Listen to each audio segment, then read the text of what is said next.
Welcome in, everybody, to Hoopsville on a Monday evening. It's February 21st. I am Dave McHugh coming to you from the NABC studios, presented by D3Hoops.com.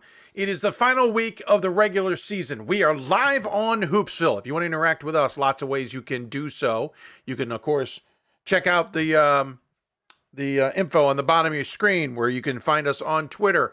You can also find us on Facebook where we're live streaming the show. You can find us on YouTube, which is not on the screen there, but it's youtube.com/Hoopsville. We're live simulcasting the show as well. Lots of ways to follow us. This is where you want to be the rest of this week into next week, as we have lots to talk about in Division III basketball. New top 25 is not out yet, though I have been told by a little birdie on the women's side. The only difference is that Catholic's into the top 25 in replacing of Ithaca. So that's the only significant move on the women's side. Ithaca's in for Catholic. I got that backwards. Catholic was 23rd in the last top 25, and they lost back-to-back games to Elizabethtown and Scranton last week. So they're out of the top 25. Ithaca is in. Men's side, no birdies have told me anything, no gleaning information to tell you about, but we'll get that soon, I am sure, because later in the program we'll be joined by Pat Coleman to talk about things. So we'll hear from Pat on all of that. Let's see here. Let's quickly remember some things. Whoa, that's right. Last week of the regular season. Lots to talk about as conference tournaments are underway. If you have not checked out the conference tracker on our website, d3hoops.com, well, you should. It is there. It is available. And it is it's good information. Let's just say it that way. A good way to track what's going on throughout the week, of what's going on, et cetera, et cetera. And a reminder, we got a lot to play for because regional rankings, we'll get our last taste of those before the season comes to a close Tuesday on the men's side, Wednesday on the women's side. We'll get a last chance to understand where do people sit. I do not believe, unless something has changed, though I have not talked to the committee chairs, I do not believe we will get excuse me, as I lost a little bit of some of the stuff that works on my microphone here. I do not believe we will be getting the top 16 again. I believe we're done with that. But nonetheless, lots of good stuff coming up. And the regional rankings, when they come out, of course, will have plenty of information we're going to be wanting to follow anyway. So we can read between the lines. So tonight we're on the air. Tuesday, you got regional rankings on the men's side. Wednesday, you got regional rankings on the women's side. Thursday, we'll be back on the air with another show starting at 7 o'clock. Then we have obviously the big finish in the weekend with all the conference tournaments. Sunday we'll be on the air again. We're debating which time. We'll set it soon. We have started traditionally at 6. Maybe we bump that up to 5. Right now it looks like we will start with women's mock selections followed by men. We have tended to alternate in the past, and I think that's going to make the most sense this year as well. So we'll do more mock selections. We're still putting our panels together on all of that and how we'll do it, but stay tuned with us on Twitter, Instagram, Facebook, etc. We'll give you a heads up on that. Monday, the week from today, the 28th of February, the brackets will be announced. I'm proud to say I'll be part of that broadcast once again with my friend and fellow Division III graduate, Brendan Gulick. He'll be in Indy. They do not fly me to Indy. They do not send me to headquarters for that. I will be doing it from the studios here. And we will have, I don't remember the timing, but I want to say women at 12:30, men at 2:30. That's traditionally how it's been in the past. Then at 7 o'clock next Monday night, we'll have our first reactions to that and talk to committee chairs and all of that. And then we head into the tournament. So the next week, best week of the season, is here. And I want to thank the moniker of best week of the season to Lenny Reich, Sports Information Director, Associate Athletics Director. I believe I might be giving him titles he doesn't have, or maybe I'm forgetting titles I should be mentioning, at Mount Union. Announced today he is going into the COSIDA Hall of Fame. That's the College Sports Information Directors of America and Canada Hall of Fame. So congratulations to Lenny on that bit of news. But he was the one who gave me the moniker best week of the season. And he's right. It is the best week of the season. This is where it's all about. Conference tournaments, plenty to play for, bubble teams on the bubble teams coming off the bubble teams going on the bubble, etc. It's going to be fun, and I hope you'll join along. Let's talk about guests who will be on the show today. In order of appearance, subject to change, we will talk to Heather Macy, head coach at Greensboro women's basketball. They are just one loss on the entire season. We'll talk to her about her program. I'm sure we'll talk a little bit about the lack of top 25 attention as well for the Pride. Then we'll talk to Glen Miller, St. Joseph's, Connecticut men's basketball coach. They're coming off their first and only loss of the season. The last undefeated team on the men's side fell as they had a heck of a game against Yeshiva at Yeshiva. We'll talk to Glen Miller about taking over fully for Jim Calhoun. We'll talk about going this long undefeated, talk about the GNAC, talk about the game against Yeshiva, etc. Pat Coleman will join us from D3Hoops.com, kind of give us a taste of, or give you a taste, give you a primer, whatever you want, of the week ahead, where you can find questions that need to be answered and all that stuff. Pat Coleman will have all of our information. Then we'll head and talk more men's basketball with Rowan men's basketball coach Joe Crispin. He'll join us to talk about the NJAC and Rowan's spectacular season.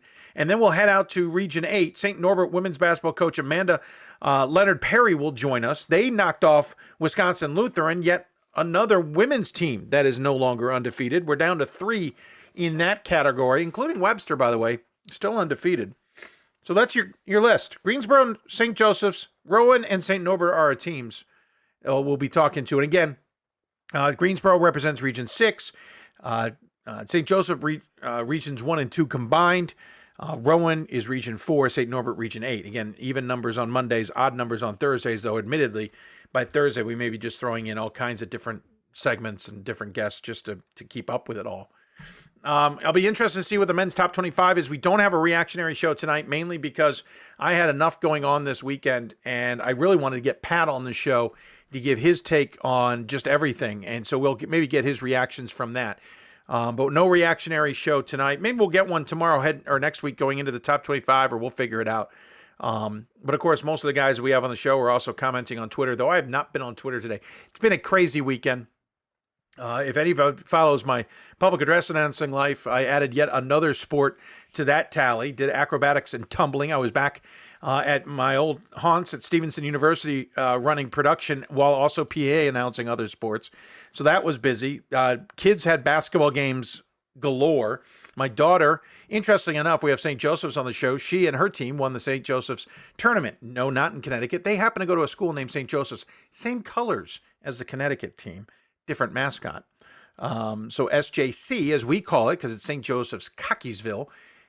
And I've got St. Joseph's Connecticut, SJC, on the show. At least that's how I'm abbreviating it tonight. But a crazy weekend. So it was a little hard to get today's show kind of put together. You can ask the guests, sending out emails on Sunday when I like to do that on Friday or Saturday. But we're getting along. If you got questions for us, again, you can email us, hoopsville at d3sports.com. You can tweet us at D3 Hoopsville. You can also use the hashtag Hoopsville. Lots of ways to get a hold of us, and we hope you'll take advantage of them if you do have questions. If you happen to be on the YouTube live stream, there is a chat room there. I see Sean Pierce has jumped in. Do you know why the top 25 on the men's side not out yet? 2 reasons, I believe. I don't know the exact reason, Sean. 1, I do know Pat's been tied up with some things today, and I think he's trying to get it out the door as fast as he can. But he also might be delayed with some voters who may not have gotten it done. This is one of those wonky weeks where some of our voters, whether they be coaches or media rep or SIDs, for example, get a little tied up and tied down with things, and sometimes Monday's a little delayed. I know on the women's side it's a little bit delayed, even though we have kind of the information because, again, Gordon Mann is tied up. He's actually calling a basketball game. He had an interesting note. He said Delaware Valley has a woman named Lauren Moretti, a fifth-year senior appearing in her 105th game and her first postseason game today. And unfortunately, she got hurt out of the gate. But Gordon, that's where Gordon is. But we'll get those top 25s out during the show. I assure you they'll be there. Oh, I just realized we have a horrible placement in our logo. We have a glass logo on YouTube that covers up all the good info that we're trying to tell you on where to join us on the show. So let me move it here. Give me a moment. I am making an adjustment on air here of where we're placing that little informational thing. And now we'll shift it right on over. So Sean, bear with us. We will get out that top 25. I assure you, it'll be out here very soon. And we'll certainly know when it releases because we'll get a heads up. Oh, actually, the men's top 25 is out. Men's top 25 is out. No surprise, Randolph-Macon number 1. 1 through 4 did not move. I have the right week. Yep. 1 through 4 did not move. Illinois Wesleyan moves up from 6th to 5th. I'm just double checking that's accurate. Is that accurate? I think that's accurate. Yeah. No, it's accurate. I'm pretty confident in that. Let's see here. Platteville moves from 8th up to 6th. Mary Hardin Baylor goes from 9th to 7th. Mount Union goes from 10th to 8th. Wisconsin Lacrosse falls from 7th to 9th. Wheaton moves up 1 spot. Wesleyan has moved up 2. St. Joe's Connecticut fell 7 spots. Johns Hopkins fell a spot. WPI moved up 2. Emory moved up 3. Wabash moved up 4. Oswego moved up 2. Swarthmore moved up 3. Elmhurst fell 4. Yeshiva moved up 4. Williams slid a spot. Maryville fell 8, down to 22. Barry stayed where they were at 23. Mass Dartmouth is back in the top 25 at 24. Stockton's back in the top 25 at 25. And WashU and Case Western, who both lost both set of games this week. Both of them got swept out of the weekend. They are both out of the top 25. St. John's is the one closest to getting in. 2 votes behind Stockton in the 26th spot. That's not a real spot, but there you go. So, Sean, top 25's out there, buddy. Good thing you asked, right? All right, we're going to take a break here in a moment. Again, if you got questions for us, let us go. Mock selections, Phil Nagley getting all pumped up for that. Yeah, they're fun. They're also tiring. And right now, the men's panel is going to be awesome. I'm working on the women's panel. I'll be flat out honest. I wish it could be better, but we're going to work on it. Scott Peterson's already agreed to be on the women's panel. Looking forward to having his take on things here coming up. Speaking of injuries, our thoughts are with Claire. Let's see. Hold on. Mount St. Vincent women's basketball. They had a game over the last week late. I don't remember the timing. Against another opponent. One of their players fell during a rebound, I believe, with about 6 minutes left to go in the contest. Long story short, they stopped the game, called it at that point. The student athlete had to be taken to the hospital. We are told she is fine. Sounds like she did a little bit of a damage to some ligaments in her neck. She's going to have to wear a neck brace. I told maybe she even showed up to Saturday's game. But scary moment for them, but glad to see some good news out of all of that. Also, hats off to Oglethorpe women's basketball coach Alex Ritchie. His family had shown up to Birmingham Southern for the game to surprise him, and unfortunately, he had he tweeted about this on Twitter. His 2-year-old had a seizure essentially in the stands. One of the injured players for his team noticed it and alerted him. He obviously left. This was middle of the third quarter. He obviously left. Things are good. Things are good. They're fine. I've talked to Alex recently. Our thoughts are with them. But, I mean, talk about just crazy timing that time of year. Oglethorpe, a team that we really expected a lot out of this year, and they've just been battling injuries. But that's nothing when it comes to family. And so we wish Alex and his family nothing but the very best. David Kaplan says Heather will be good. And I am, again, glad to hear that. Heather is the one we were talking about from Mount St. Vincent. So, yeah, we know Heather will be good, and we're glad she'll be good, but a scary moment nonetheless. Certainly makes you consider everything that's going on. All right, we're going to take a break, running a little bit behind. We cannot do that coming out of the first block, but here we are. We are going to talk Greensboro women's basketball, USA South, which, of course, was news last week with a split. We'll talk about that with Heather Macy coming up. They are 24-1, 17-1 in conference play. Of course, we'll talk to them about the fact that there's 3 games on that schedule that isn't doing them any good. We'll talk about all of that coming up. Now listen to Hoopsville, presented by D3Hoops.com from the NABC studios. If you got questions for us, you know how to get a hold of us. We'll look forward to hearing from you. Back with more after this.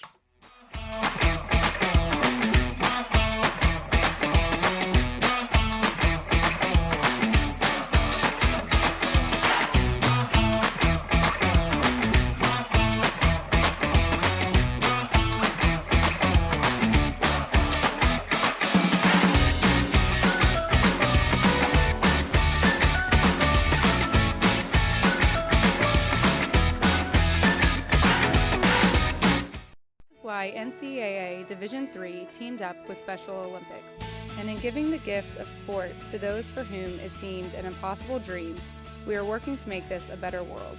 Help us keep that dream alive. You can make a difference. I did receive a non-athletic scholarship upon entering school. I got the presidential scholarship, which was huge for me.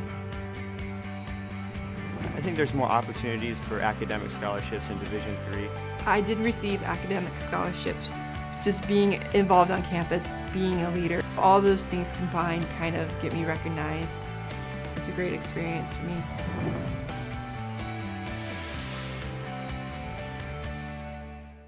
We've got more schools than Division I, more fans than Division II, and more upsets than March Madness. There's 800 programs with over 11,000 games leading to 2 national championships. And we've been covering it all for over a decade. From Eastern to Occidental, from Puget Sound to Piedmont, from Southwestern to the University of New England, and from Hope to Calvin. Nobody covers Division III basketball like we do. We're at d3hoops.com at www.d3hoops.com. Football has taught me a lot throughout my life. It's definitely had a huge imprint on who I am as a person. Competing at a Division III level created that opportunity for me to go to college. Not only was I the first one in my family to graduate college, but I was really the first one to even go. Being the first one, I'm breaking that cycle, and now that I've graduated, I'm not sure what's the next step, but I know I have a lot of doors open. And a lot of those are open because I played football and ran track here at Otterbein. Football has taught me a lot throughout my life. It's definitely had a huge imprint on who I am. There we go. We're back. Sorry about that, folks. Every once in a while I miss punch on the system. Someday we're going to afford a producer and a director, and I'm just going to sit back and enjoy the show like Dan Patrick does. Someday. Speaking of Dan Patrick, we put a tweet out last week about whether people would buy T-shirts that we maybe got specially made, like Glean or whatever the show-related stuff was. And most of you, we got about 100 votes, said that they would do it, and we got a couple companies that reached out to us. So we're going to get back to those companies and see if maybe we can get going on something like that. We might be a good fundraiser for the program to try and raise revenue, as it were. If you got questions for us, tweet us at D3Hoopsville or hashtag Hoopsville. You can email us, hoopsville@d3sports.com. You can join us on Facebook, where we're live simulcasting the show, facebook.com/Hoopsville. And you can also join us on YouTube, youtube.com/Hoopsville, where we're, again, live simulcasting the show, thanks to our partners at Blue Frame Technology and their Team One Sports app, would do all the heavy lifting for us. It's an absolute dream to have them on board, and we appreciate all their assistance as always. We'll try and give them a little bit more love as we get a little further down the road. All right, talking about guests, let's jump into it because we got lots to talk about tonight. Down in the USA South, which obviously we were talking about last week, because they have announced that they are finally splitting and reorganizing the biggest conference in Division III, i.e. they couldn't get the MAC grandfather clause, which we knew for many years. It apparently was in the works for many years, as we talked about last year, last show, but obviously finally came together. One who will not be leaving the USA South is Greensboro. They'll stay in the USA South, and the women's program is probably pretty happy about that. 17-1 in conference play, playing pretty well, only one loss overall right now, and looking pretty good, especially for maybe getting in no matter how they need to get in. And joining us on the Blue Frame Technology Hoopsville hotline to talk all about it is their head coach. It is, and graduate, we should point out, Heather Macy. Coach, thanks for taking the time. Really appreciate it. Nice backdrop in the house, by the way. Love it. I might need to steal that idea. Oh, well, thank you so much for having me. Glad to be on. And I've already said I'm in the house. I've got a lot happening, but we'll do our best here going live. But you may get to meet my best bud, Ripley Rose, before this is all said and done. Hey, listen, if we get the fans of you or fans of the show interluding themselves, I'm all for it. Just makes it more fun that way. Hey, again, 24-1 overall, 17-1 in conference action, really in what is essentially your first season fully, and we'll talk about that in a bit. You got to be pretty pleased with how the program's responded because, I mean, this is a team we knew had a lot of talent, but after COVID, you just don't know. Yeah, for me, this was coming home and getting back here last October. Really, my start was October 1st, and we went through what I'm calling an exhibition season a year ago. And we brought in 10 new players at the mid-semester break. And there was just a lot of roster modification that we went through. And I was unsure of the matriculation process and really unsure of what is Division III hoops now. I mean, that I don't want to date myself, but it's been 25 years since I played at GC, and a lot has changed and a lot has stayed the same, but very grateful, very thankful to be back and just having an absolute blast. Yeah, I can see. The other thing too is not only do you have to understand what Greensboro is now, the USA South is now, what D3 is now, but you've been out of D3 in the sense of coaching in other divisions that are as we all know, very different. Each division has its own uniqueness, for lack of a better description. And so, yeah, you're trying to get all on board. And, oh, by the way, there's a pandemic. By the way, we've shut things down. You're barely playing, as you said, an exhibition at best. You don't even get to know what the full throat of everything is going to be like. What was the transition like? How much is maybe similar to what you expected, and how much or what did you get surprised by? Well, it's tough. I mean, obviously we're navigating COVID, and if I never hear that word again, it wouldn't hurt my feelings one bit.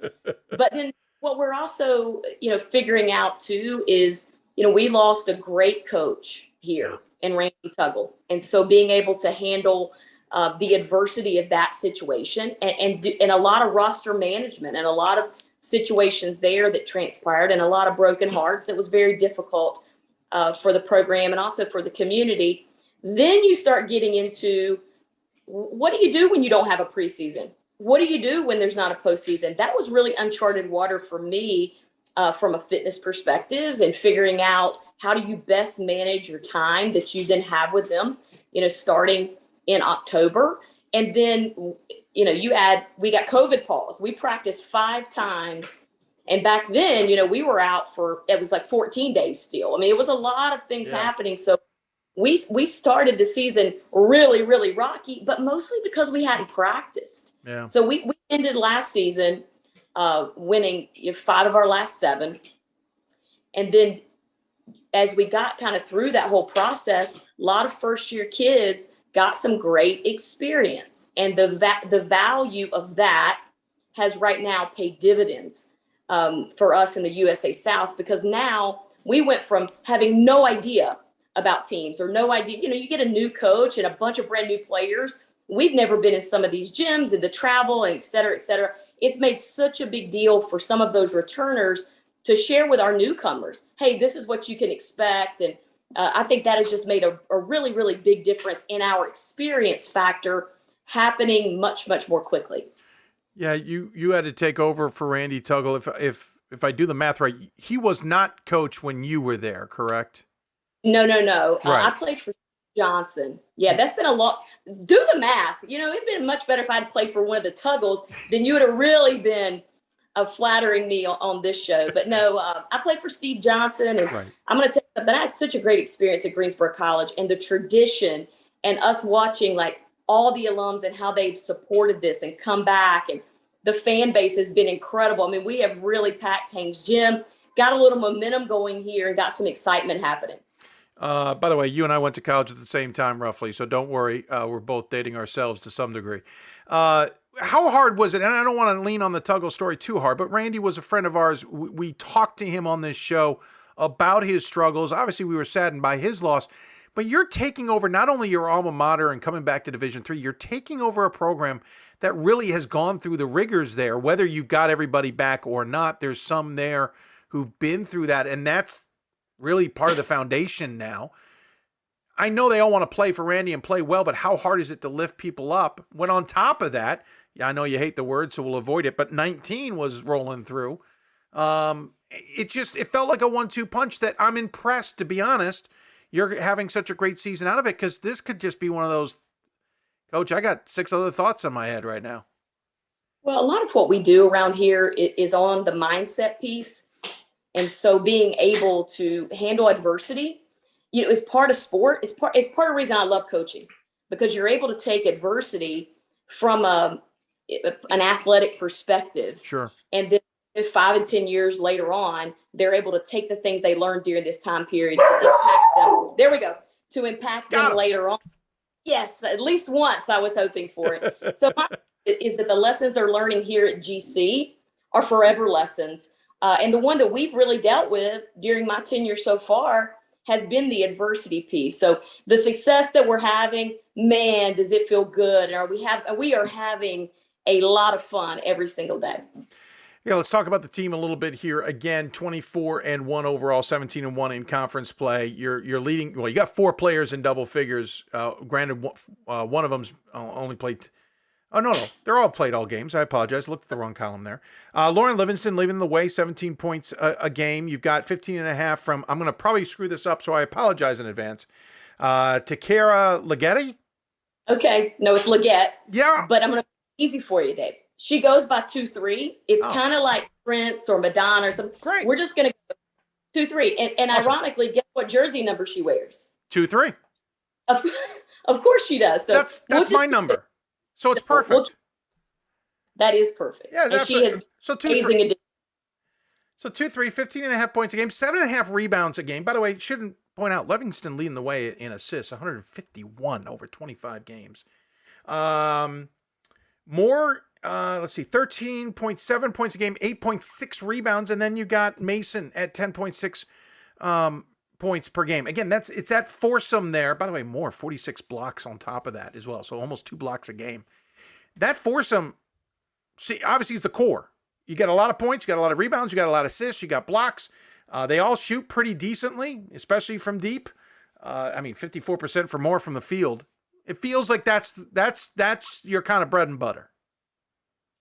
Well, we've got good players, and so there's a lot more than those 4. Sure, but they carry the load as far as the scoring, and so I let them play free. I mean, we let it fly, and we have a good time with it. As far as a lot of people have asked me about all the threes we shoot, and I'm like, listen, man, let's just shoot it before we turn it over. So we have a great time out there, and they know that, and they share the ball well. Like you mentioned, Lauren's in the assist. And I mean, she's a first team all conference a year ago as a true freshman. Right. She's a freshman again as a COVID freshman, but what a luxury there. And then D and 2-3 bringing them in as transfers this year, and how they've come along and progressed and really shown incredible amounts of leadership for our group. Yeah, I mean, your team scoring 84 plus points a game and defensively only allowing 57.5, a little bit more than that, while shooting, as you said, a lot of threes. But I mean, with the evolution of the game and statistics and analytics, that's becoming a little bit more of the norm. But you're out shooting your opponent 670 to 391. That's not the percentage, that's the totals. So I'm curious, you talk a little bit about the offense and being free, but I also look at some staggering defensive numbers. You're allowing 33.6% shooting. You're allowing 24% from beyond the arc. You're out rebounding your opponents by 4. Is this an offensive first team that plays really good defense, or is this a defensive first team that unleashes itself on the offense? No, we're a system program. So our offensive and defensive system all flows into one another. And so that's part of the longer the kids play in the system, the better we're going to get. So it's hard to judge how good we were going to be right now, because the more they play in it, the better they get in it. So if you watch us play, we're spread out appropriately. I think that's good offensive basketball. And then we get it side to side and we share it. And then defensively, I think that they do a great job of committing to what we're wanting to do schematically and how we want to play defense, because we do guard a little bit differently, but I'm real proud of them and how much better we've continued to get. And to be honest with you, I think we're continuing to get better. So this past week, when we were able to get even more practice in, because we've had several weeks where we've played 4 games a week, not been able to practice very much. So we've had just about close to 10 days off because we were able to finish our season and get the bye in the tournament. So we're waiting to play the next round of the conference tournament. It just seems like that the team, I don't know that we've peaked yet. So my hope is that we can continue to play and continue to play inside of March. When you say system in Division III, we have a connotation to that. We've got with the old Loyola Marymount transitioned into what Redlands and then Grinnell have done, high scoring, in your face defense. We're going to chuck it up 3. I've watched some of you, but I don't remember that jumping off the table, and the numbers don't necessarily say that. So you're not talking the system. You're just talking about your own system, right? That's correct. Yeah, I just and want to I've been asked many times, and I'm on the speaking tour, right? And I'm on all the clinics and things. And I was asked a long time ago, Coach, what is your system? And the easy answer is winning. That's the system. So yeah, I know. So let's call it winning. But we've named the offense the interstate offense. All parts are interchangeable. States are the spacing on the floor, and interstate meaning we want to play fast in how we play. So if I want to give you an answer, maybe as I would bring it to some clinics, that's what that's going to look like. But in the same time, I would just tell you that this part of us being old, we've also learned how to adapt And that's what we've done. We were able to adapt what the system has been to that recruiting class. Sure. And so as the recruiting class shifted and changed, and we saw who our big three scorers are going to be, and who we had defensively, because I'll talk about, do we have willing screeners? Do we have willing defenders, and how many of those do we have? And then, we adjust things necessary to be able to be really good. But what I can tell you for sure is the longer we play, the better we'll get, whether it be this season or it continues over the duration. Again, let's talk about the season and just kind of looking at it on paper. You started the season off against Regent University. You played them twice this year, in fact. Also, you played Mid-Atlantic Christian beginning of January, non-D3, so it's hard for us to kind of gauge them. But then you played Warren Wilson a couple times. You got Ferrum and Guilford in there. You got obviously into conference play because you play a lot of conference games, a little bit of the split helping you there. How do you think the season's gone? How have things progressed? What was it about the beginning that you guys did well, and how much have you evolved? You said you haven't peaked. I get that, but tell us a little bit about the evolution. Well, and when we designed that non-conference schedule, who would have thought recruiting would have gone so well? We got a lot of these players late, including at the semester turn. We brought in two other ones. And so we just didn't know. And so what we knew is we had a lot of new pieces, and we were going to need some experience to where we could still win. And a lot of people would get to play. And a year ago, we had no non-conference games. So we had no base of that. And then we had a couple that we owed games to. So those were kind of return games from 2 years previously that we were needing to do. So the strength of schedule in the non-conference is not very good, but our body of work and what we did within this league and the consistency in which we have played, a lot of those games weren't 10-point games. And that was something that I started to get really concerned about, because we hadn't been challenged in a 1-possession game or a 2-possession game to see who was going to do what at the end. So thankfully, kind of in this last stretch of February, we had a couple really close ones. And so that was the best thing that could have ever happened to us, because we were able to get that experience that we're going to need now in the tournament and hopefully in the NCAA tournament. Yeah, so you head in, as you mentioned, your last game was February 12th against Meredith. You guys haven't lost, by the way, since Southern Virginia back on December 8th. That is your only loss. You'll take on North Carolina Wesleyan coming up here tomorrow, Tuesday, depending on who's listening when, in the first round of the USA South tournament. You guys aren't in the top 25, not getting any attention. That's just, a nice old barometer. But on the regional rankings, you weren't in the last week. Doesn't mean you may not pop in there on Wednesday. But with that information, knowing that maybe your strength of schedule at the NCAA number isn't a huge number, on top of the fact a couple of those games don't even pop up in terms of win-loss, are you going into this knowing that maybe you just need to win it all to assure that ticket to March? Or are you hoping that maybe there's a little bit of give just in case one of these conference mates has finally seen enough? Well, I go into all of them wanting to win it. Sure. Right? And that's all we're going to do every single day. Go in and win the next one, win the next one, win the next one. And then you take care of your own destiny and what happens next. Absolutely. And so, I understand all of the numbers and the matrix and all of this kind of stuff. Watch us play. We're going to pass the eye test. We're a pretty daggone good basketball team. And, that's not me necessarily being boastful. Sure. That's legitimately me saying I work with them every single day, and we're pretty daggone good. So we don't need the little number beside our name to say that we're going to be good. Yep. We don't need it. That's okay. We'll just earn our way, create Sure. our own reputation. And I think that, that's kind of who we are at the core at GC anyway. We're pretty daggone tough, and we're willing to earn it, especially in when we know for sure that we're primed and ready for this tournament and really looking forward to it. Because the USA South, it's a wild bracket, and the way it works in East and West.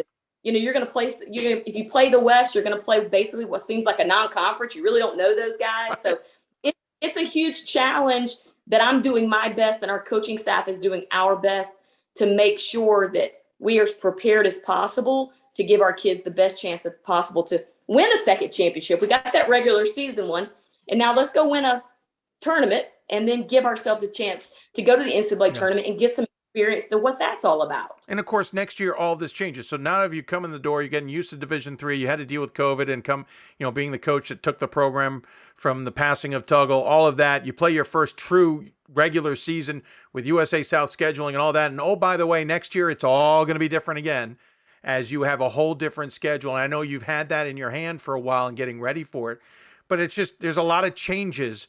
I'm assuming you're looking forward to when things maybe just settle into the norm. Well, I don't know. We've become really daggone adaptable, haven't we?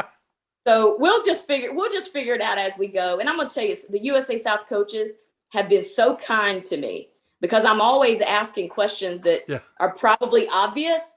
And I go, hey, what about that? Or what about this? Or whatever. And everybody's been really, really kind and helped my transition go much more smoothly. Oh, that's great. No, I'm sure they're doing that while also taking notes of, oh, wait, hold on a second. So we know what we can take advantage of on Coach Macy.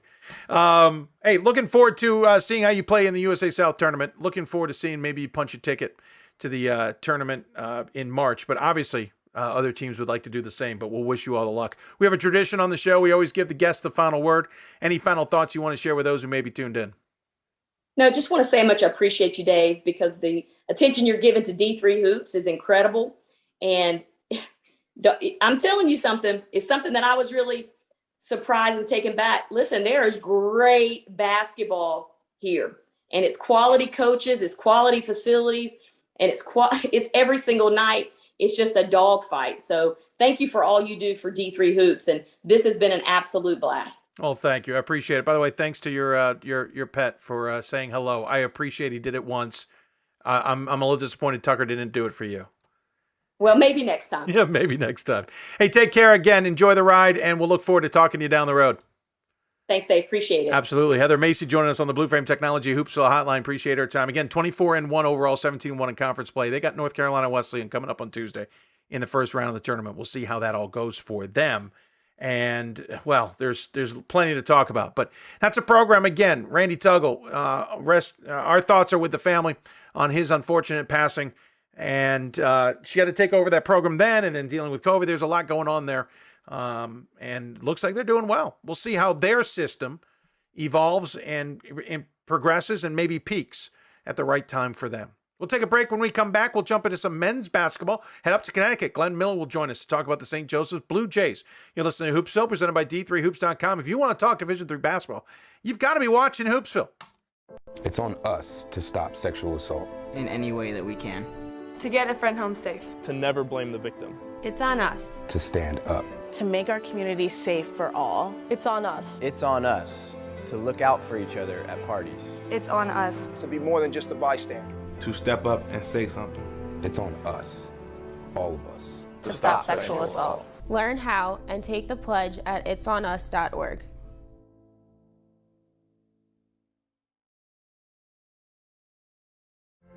Football has taught me a lot throughout my life. It's definitely had a huge imprint on who I am as a person.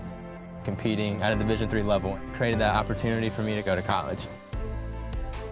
Not only was I the first one in my family to graduate college, but I was really the first one to even go. Being the first one, I'm breaking that cycle, and now that I've graduated, I'm not sure what's the next step, but I know I have a lot of doors open. And a lot of those are open because I played football and ran track here at Otterbein. There are over 480,000 college athletes. Only 2% would go pro. That means over 470,000 will not get a shoe contract. No autographs. No private jets. No fan clubs. No Hall of Fame inductions. Instead, they will walk away with something much more valuable.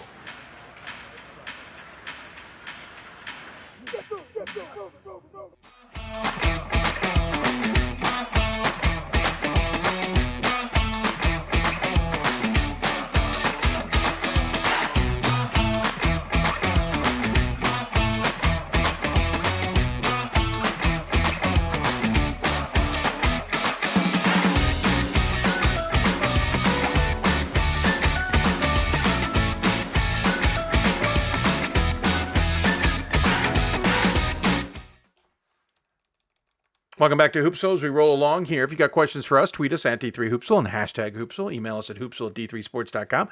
Join us on Facebook, facebook.com/Hoopsville. I know people are there. And by the way, Dan Kaplan said Heather will be good. Now that I think about it, I think he was talking about Heather Macy, the interview, versus the student athlete we were talking about. So either way, he's right. We're also on YouTube, youtube.com/Hoopsville. Lots of ways to get a hold of us. Please don't be afraid to jump in here. We really appreciate it. Wags complaining that we got our show during his playoffs. I can't control his playoffs. Maybe they should have scheduled differently in the CSAC. That's all I'm saying. Let's talk men's basketball. The last undefeated team in the country was St. Joseph's of Connecticut. The former Jim Calhoun-led squad got all the way to the Yeshiva game this week before tripping up at Yeshiva. We can joke, maybe they shouldn't have scheduled the game, but I was thrilled that that game got played. Those two teams played during the pandemic as well. They've been pretty good games, and you knew Yeshiva had a point to make. You kind of just feel bad that the Blue Jays were on the other end of that point, because that was Yeshiva's first ever win over a nationally ranked opponent. But they're still good, are the Blue Jays. They did fall from 5 to 12 in the top 25. They came out in the last hour, but they're still good, because if you're in the top 25, you're a good program. Well, let's talk all about it. Joining us on the Blue Frame Technology Hoopsville hotline is the now fully head coach of St. Joseph's. It is Glen Miller. We'll talk more about that as well. But, sir, thanks for coming on the show. Really appreciate it. Dave, thanks for having me. I appreciate it. You bet. First and foremost, I know it would have been great to get to the end of the regular season undefeated. But I have a feeling you knew when you booked that game there was a good chance that may not come out with a win, and there were bigger fish to fry than worrying about an undefeated season. Well, I tried to get the game at our place, and there's associate AD within 30 seconds talked me into going there. They had a game scheduled with Williams at their fans where it was a sellout, advanced sellout. And so they were trying to replace that game. And, it was good for us to go there. It was a great experience. And, for most of this year, we played before very few fans. So, recently we went to Albertus in our league, which is a difficult environment. So getting this experience at Yeshiva was terrific for our guys, win or lose. Yeah, I mean, that's the one thing I wanted to ask you about, because the one thing that's crazy about that environment is they are ravenous for their fans. We've seen that. Illinois Wesleyan seemed to relish it, seemed to drive them a little bit. Did you guys, were you thrown by it? Did it surprise you all? Did you enjoy it as much as everybody else seems to enjoy it? No, I enjoyed it. And they're a classy program. Their players are classy, their coach and staff, their administrators, terrific program. And, we played them twice last year. They were at it for much longer than we were before we played those two games last year. But, we want to play against the best. We play 18 league games, and I think we've done a pretty good job of trying to schedule out a conference. We were supposed to go to Las Vegas for, a little classic, which got postponed because of COVID, but we were supposed to play Marietta and Transylvania. So those would have been great tests. We played Babson, Tufts, Alvernia, Trinity, so we played a challenging schedule outside of our conference. No, absolutely. I think we'll talk a little bit more about the fact that I think you benefited from that scheduling. I'll just say we really missed you in Vegas. I was kind of licking my lips at all the great teams we had coming there. And when we started getting word of those who were backing out and you guys were on there, first off, not surprised. I know there are tough decisions to be made that time of year, but I was kind of a little bummed. I was like, oh man, we had some good games lined up. We still got good games, but we hope maybe you'll make it back another time. Coach Calhoun was coming out of retirement for those games. I was one of the guys that came down, tested positive. So I was going on a trip, and he took over practice for 3. I know he's he's a bigger hit than me for sure. And it would just been the perfect Calhoun story. Yeah, he coached practice for 3 games. Then we had probably like 8 more guys come down with COVID. So the trip was canceled, but it would have been, all these times that I've stepped in for him over the last few years, and he gets the wins. They would have been my wins at that point in time.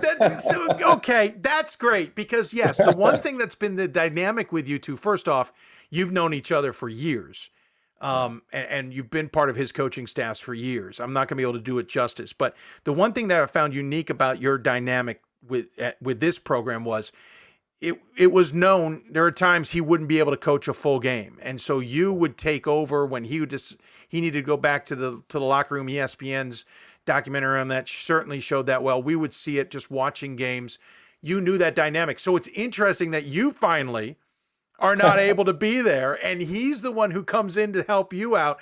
And yes, appropriately enough, if those games had taken place and you gotten wins, yes, you should have gotten those because you coached St. Joe's to a lot of wins you're not getting credit for, sir. Yeah. Well, it's been a lot of fun. We kind of took on this project was 4 years ago now. And, we have a great friendship. And, I was a head coach myself for 17 years, but I started out with Coach. I played for him at Northeastern University. So we have many of the same values, and we've had so much fun together. And this has been a great experience for both of us. Yeah, you two have been at each other's sides as much as your wives have been at each other's sides. You talked about it there. This is a program you started 4 years ago. And listen, we knew with Jim being the head coach, in other words, the name on the marquee, as it were, that you would get probably some pretty good pretty quick. And I've seen other men's programs at formerly women's colleges, including my alma mater, get good quick. There's a lot behind that, recruiting and all of that. But on the flip side of that, did you expect to go 16-12 your first season, 26-3 in the second, and be sitting here now 23-1 essentially in the third full season? In other words, get that good that fast? Well, I don't know if we expected it. My first head coaching job was at Connecticut College, and we were rock bottom of the conference. And as you well know, a very good conference. And it took a few years, and it comes down to recruiting, getting talent into the program, and then making it a year-round program. You got to have guys that have the same passion as maybe some guys at the Division I level, that they want to work at it year-round. And things can happen fairly quick, I think, if you get that type of kid in your program. And both Division III jobs, we've been able to do that. You were associate head coach at UConn with Calhoun. You certainly know your D1. You obviously know your D3. We've explained that. You said that with Connecticut College and other experiences. But really, in the grand scheme of things, what's the biggest thing that you've had to, or maybe still are adapting to or adjusting to or getting used to in the Division III level with this program? Well, I've, as a lot of coaches, first of all, there's very good players and very good coaches at the Division III level. The passion that I have to coach, you want to be able to work with your guys year round. I mean, that's the great thing about Division I is you have the whole summer. You get a certain amount of hours if your athletes are in summer school that you can work with them. And I really, that's the part of it from a developmental standpoint that you don't get at the Division III level. And I really think Division III should consider, maybe not the summertime, there's some budgetary constraints there, obviously, and a lot of schools don't have summer school to offer. But once you get back in school and classes start, your guys are going to be in the gym and you're going to be at work every day anyway. So I would like to see us be able to work with our guys. They'd be better prepared. They'd be, from a health and safety standpoint, they'd be ready to go. You get a couple of weeks before you're playing a game. So, and they deserve to have the same opportunity to develop as Division I players. So I'd like to see a change there. It's an interesting tactic. Not the first time I've heard that. Certainly, I've heard other thoughts on that, and we've heard the counterpoints too. It's an interesting debate in Division III, to say the least. Let me talk about the team. We'll go back to the Yeshiva game in a moment, but I want to talk about the individuals. You got 4 guys in double figures. Almost all of them are pretty much mainstays on the starters, and you got a couple just outside double figures. J.C. Martin leading the way, 12.8 points a game, 5 rebounds a game. By the way, 5.8 assists per game. Apparently he does it all and no one got the memo. Shoots 45% from the floor and 71% from the free throw line. I'll get to the rest of the guys, but those numbers jump out. He rebounds, he shoots, he distributes, he gets 2 steals per contest. His assist to turnover ratio is pretty stellar as well. What is it about him that clicks, and how does that help the team? Well, he's a dynamic player, especially at this level. He's got a ton of quickness. He loves to be in the gym. He loves to play. Very coachable. He's the engine to our fast break and to our offense, and he can apply defensive pressure in the backcourt too, and on the ball. So he's just been a terrific player for us, and really so valuable. Well, and of course, he's not the only one. As we said, 3 guys in double figures, 12.4 both for Ryan O'Neal and Jordan Powell. O'Neal pulls in 4 rebounds a game. Powell brings in 6 rebounds a game. And then you've got 11.8 points a game from Tyree Mitchell. By the way, all of them seniors. And he's pulling down, 3 rebounds a game on top of that. And I'll mention Shaylin Martin, senior as well, 9 points a game. Certainly contributes at 3.7 rebounds a game and plus all the other stats. That's, again, it's seniors. It's a heck of a core. And it's obviously the group that got this all started. And so there's a lot going on with that group, not just on the stat sheet. The good news is most of those guys are going to be back next year. Depends on whose perspective that is. Well, most of them will be back next year with the COVID year. And that's pretty cool for you guys, and it keeps growing the program. But what do they do as a core group that helps this team be so successful? Well, Ryan has been a steady offensive player for us at 6'5", a wing guard. Can shoot it, can go off the dribble a little bit, and has logged a ton of minutes over the course of his career. So he's very experienced, and we can rely on him. We know what we're going to get at him pretty much every game. Tyree Mitchell is probably our best one-on-one offensive player. He's learned how to play defense a little bit this year, but he's a big guard too at 6'3", maybe 6'4". Shaylin Martin is really they're all great kids, but Shaylin is really a special person. And, he's kind of come into his own offensively a little bit over the last 10 games where he was mostly a defensive player, and now he's starting to score for us, but just a very, very good defensive player. It's a well-balanced, we lack the one guy that can go off for 20-something, 30 points. I mean, Delshawn Jackson Jr.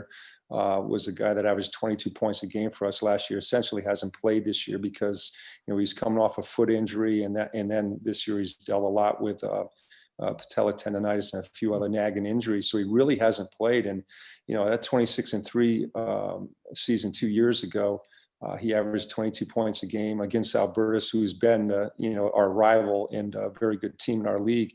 In the championship game to go to the NCAA tournament, he had 48 points. He averaged 36 that year against them. So we're really missing him. We've done this all without a dynamic scorer, but we're well balanced, and I think we're probably a better defensive team than we were 2 years ago. Well, geez, not that we would look ahead to next year, but again, bring back that core, bring back that experience you talk about being more balanced, better defensive, et cetera, and then bring his contributions in should they be able to come, be added. And that's certainly going to be a fascinating story next year. Looking at the season, again, your non-conference was pretty impressive. You played Maine Augusta, non-D3 to start, but then Alvernia and Babson. You played Tufts and Trinity. Again, we were supposed to have you in Vegas where Marietta was going to be on the schedule. But you've also had to adapt and throw other games in, and Yeshiva is one of them. How tough was it to adjust to playing the Yeshiva game when you were already playing thick in the conference, as it were, and focus so much on the conference to then shift gears and play a nationally ranked and pretty widely followed team in Yeshiva? Was that a hard transition, or was it just another game? Well, yeah, I think Yeshiva is a unique team with the offense they run. First of all, they're a very good defensive team, but offensively, you're going to get screened in that game probably more than you are the entire season. They just run a terrific motion offense, very physical offense. We had one day to prepare for them. They played the same schedule as we did, so and that's not an excuse. But for the unique style that they play, I would have liked more time to prepare for them. The other thing is with makeup games and throw-in games, you're really in it's the same for most everybody else. So again, it's not an excuse, but you would like time. You come off a game, make some adjustments, work on some things in practice, improve in certain areas. You really don't have that convenience in a season like this. So again, ideally, we would have had more time to prepare for them, but it was the same for them as it was for us. I thought over the course of the 40-minute game, they stuck with their system for the entire time, and we kind of strayed away from what we do best and how we got the lead in the first half. In the second half, whether the crowd had anything to do with it, I don't know. It was a little disappointing from that standpoint, but they're a terrific team. It was a great experience for us, and we would love to have another opportunity. They're going to come to our place next year, so we'll be looking forward to that. Oh, that's awesome. Yeah, no, that's great. And their schedule continues to improve, which is also good for them as well. And I was thrilled to see the game.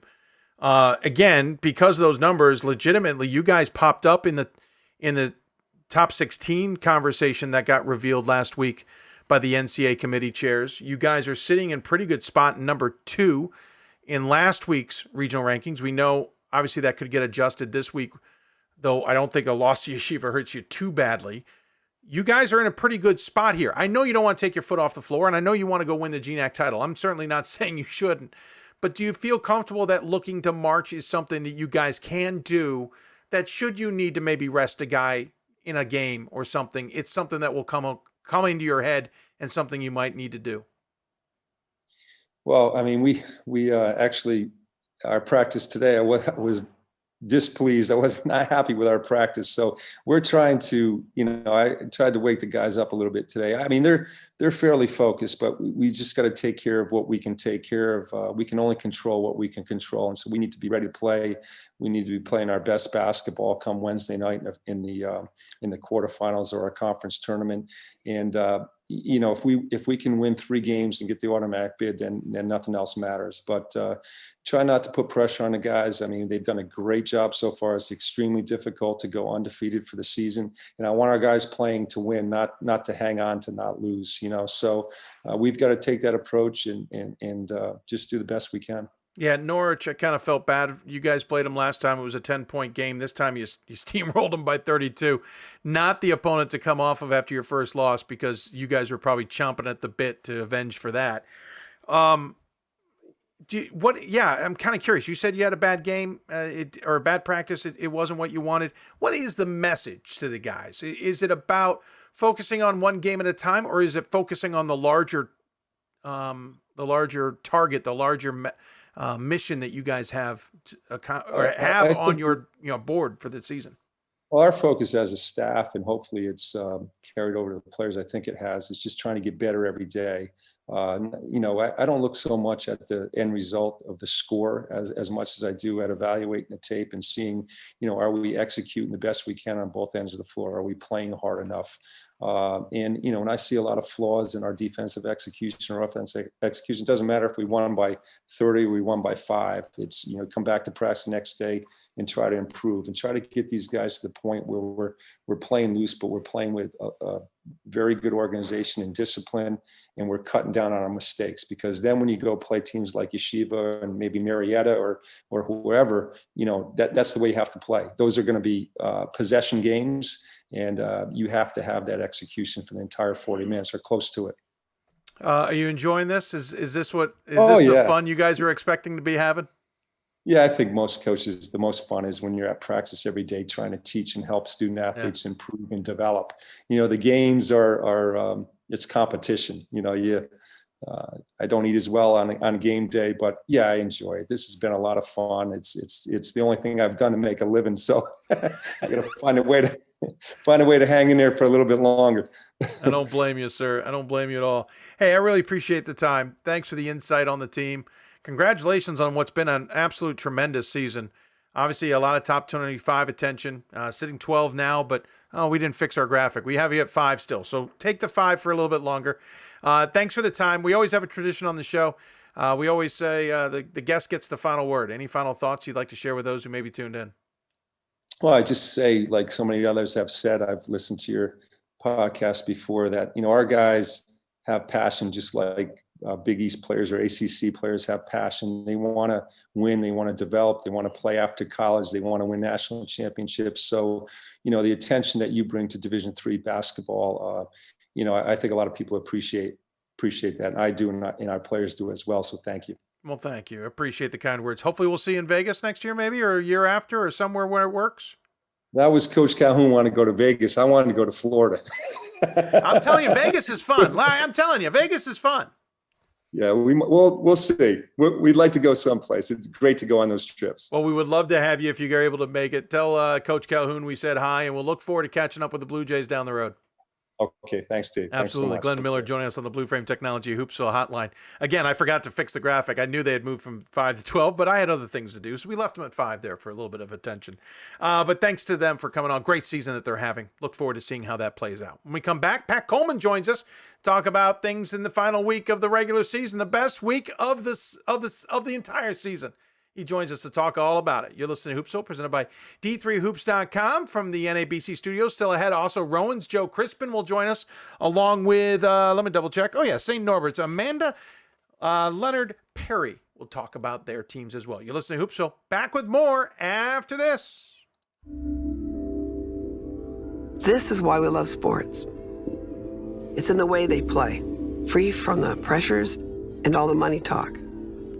Playing for simply the love of the game, where everyone has a shot at their definition of success on and off the field. This is what we love about sports, and what we can still love about college sports.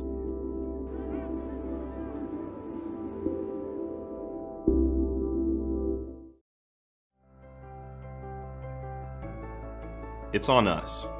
It's on all of us. And it's time to act now.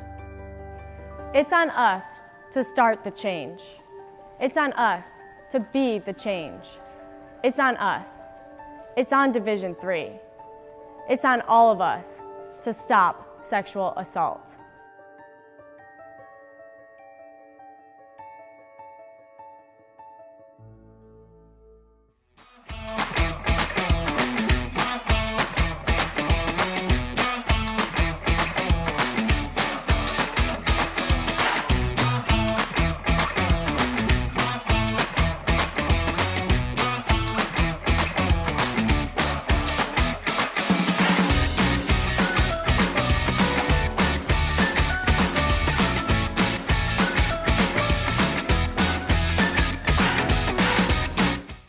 Got more schools than Division I, more fans than Division II, and more upsets than March Madness. There's 800 programs with over 11,000 games leading to 2 national championships. And we've been covering it all for over a decade. From Eastern to Occidental, from Puget Sound to Piedmont, from Southwestern to the University of New England, and from Hope to Calvin. Nobody covers Division III basketball like we do. We're at D3Hoops.com at www.d3hoops.com. Welcome back to Hoopsville as we roll along on this Monday, the February the 21st. Don't forget, we'll be back on the air Thursday, 7 o'clock Eastern time. What we will talk about, I do not know. We'll talk about Division III basketball. Who we'll have on for guests, I'm not positive. We'll cross that bridge when we come to it. We've got some good ideas. Already got my list rolling along. There's a couple coaches. Well, we have one coach from last week we want to get on the show. We got another coach out in the Great Lakes we'd like to talk to. But we'll talk all about them. It's the odd regions on Thursdays, the even regions on Mondays. And, of course, next Sunday we'll be on the air. Well, 6 p.m. has been traditional. Maybe it's 5 p.m. We'll see as we do our mock selections from women and men's basketball. And then next Monday, 7 o'clock Eastern time, we will react to the brackets that have been released a week from today. Yeah, a week from today, we'll know who's in the NCAA tournament. Speaking of the greatest week of the basketball season and everything that goes on, this is the week we don't sleep. And so I figured we'd start it off right by bringing in Pat Coleman from D3Hoops.com, because if we're not sleeping, Pat's not either, or he's tricked us and we're the ones not sleeping while he is. I don't care, Pat. Don't tell me the truth. I was going to say there might have been a year or so there where I did get to sleep. Yeah, that one true. year I semi-retired. That's about it. There's not a lot of sleep going on. No, for sure. Yeah, no, that's and, that. Yeah. And just for Glen Miller, a previous guest, I have here what I suppose would have been JC Martin's all tournament team from the D3Hoops.com Classic. So we'll make sure that those guys do get back out there. Florida, whatever. You can always go to Florida. Thank you. Right. That one, or I've got his other one back here. One of them. Yeah. I never been to an all tournament or named to an all tournament, so I appreciate their not showing up so I could be. And I'm just going to warn everybody, I am dealing with some pretty severe allergies today. So if I sneeze or my eyes water, just know I'm not that verklempt about the basketball season. People know what it's like when I'm verklempt about Division III sports. If anybody heard the opening kickoff of the 2021 Stag Bowl, they know what that sounds like. I'm in a little bit better place emotionally right now, but it is really good to have this most wonderful time of the year. Hey, I got a little of a clump at the beginning of the show. If you got bingo going, you've got that. You've got a dog barking in the background, but not mine. And you got Pat sneezing or coughing during the show. You could be well on your way to actually getting bingo. You could. It never occurred to me, Pat sneezing or coughing, but yes, coughing is usually before the show. It's true. That's true.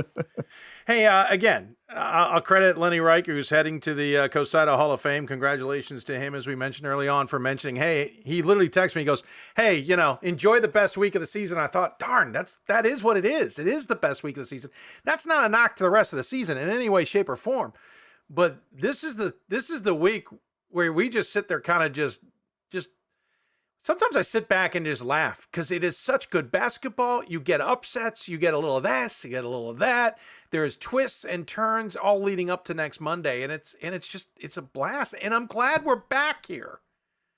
Yeah, I mean, this is the week where every single game is important. And of course, that's true in March also. But right now, you've got like 200 teams who are still in it, right? And I think this year more than ever, one of the things I love about the fact that COVID kind of played havoc with schedules a little bit. Not everybody played a full conference schedule. So we're going to throw all the teams in the conference tournament. Hey, that makes this week really even more impressive than usual, a lot more fun than usual. And I hope that conferences look at it and see those expanded benefits and opportunities for student athletes and kind of continue that. Like, for example, I like what the WIAC is doing, that kind of ladder format where, the top 2 seeds get a double bye to the semifinals. The 3 and 4 got a bye to the quarterfinals.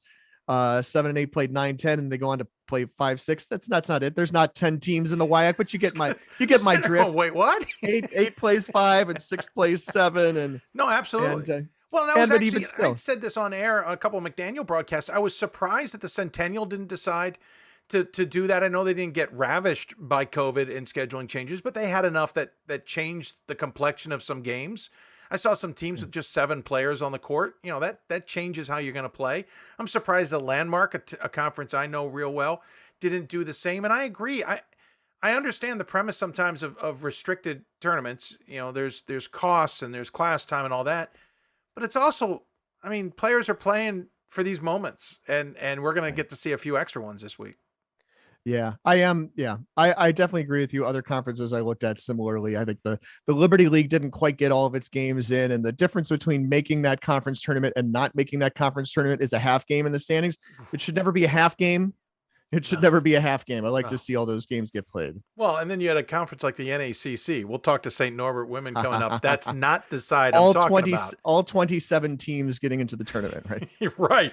But I was just chuckling at how that was playing out as the season was coming to a close. You had 8 teams within a game with 5 teams at one point tied for first. And it's probably one of the first times in my career I've looked at one of those and said, nope, I'm not figuring this out. Not even going to bother. And I guess from what I was given to understand is actually those tiebreakers weren't actually all that difficult to figure out for whatever reason. Darn. And I guess that makes sense.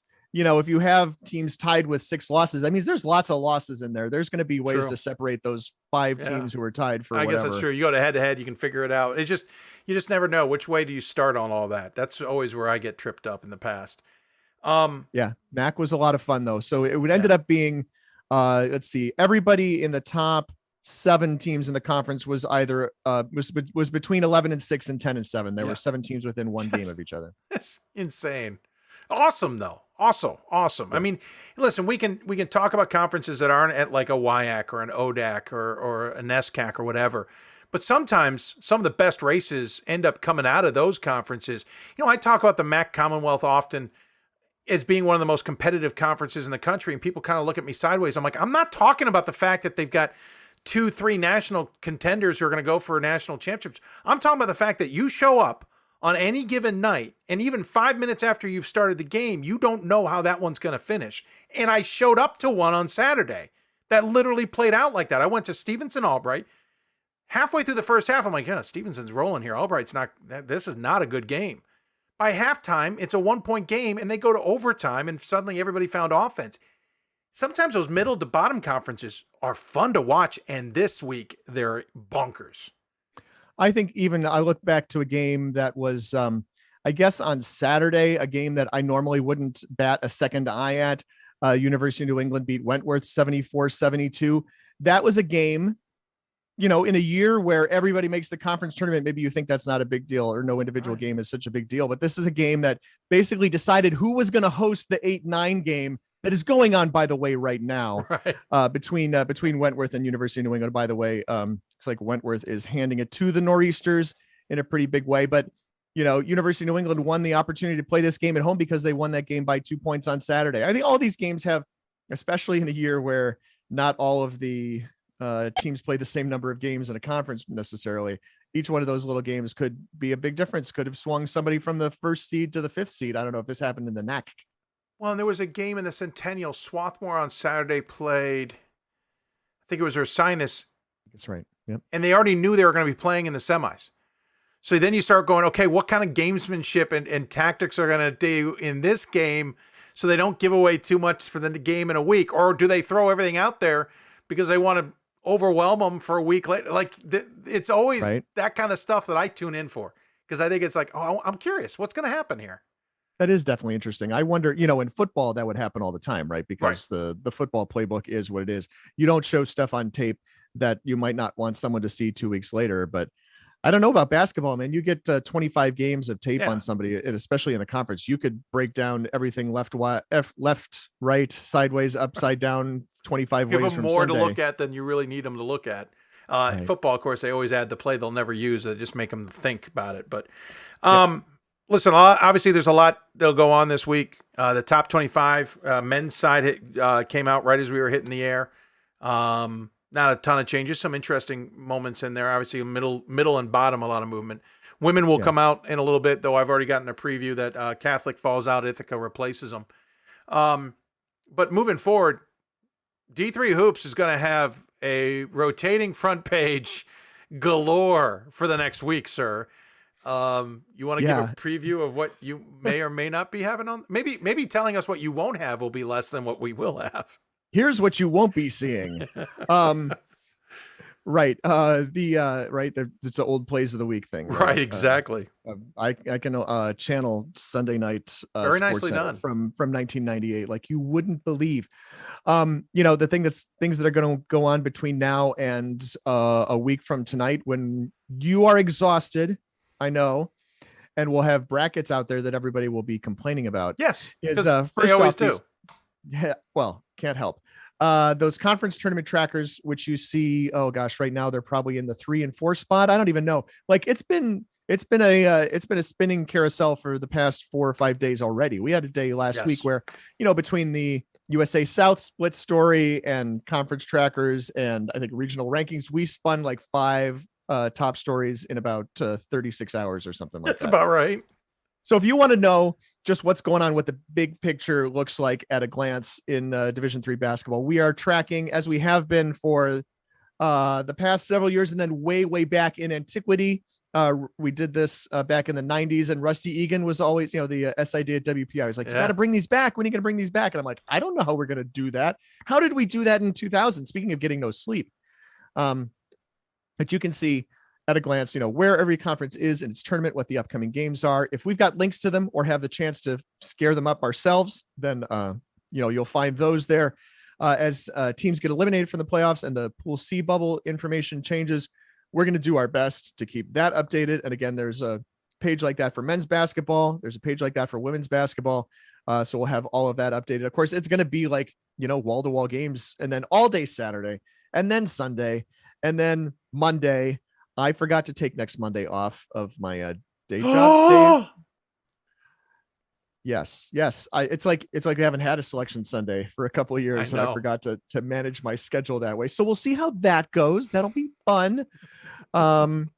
It's but fields of 64 and brackets and eliminations. Just to say, there's going to be a lot of stuff flying through over the course of the next.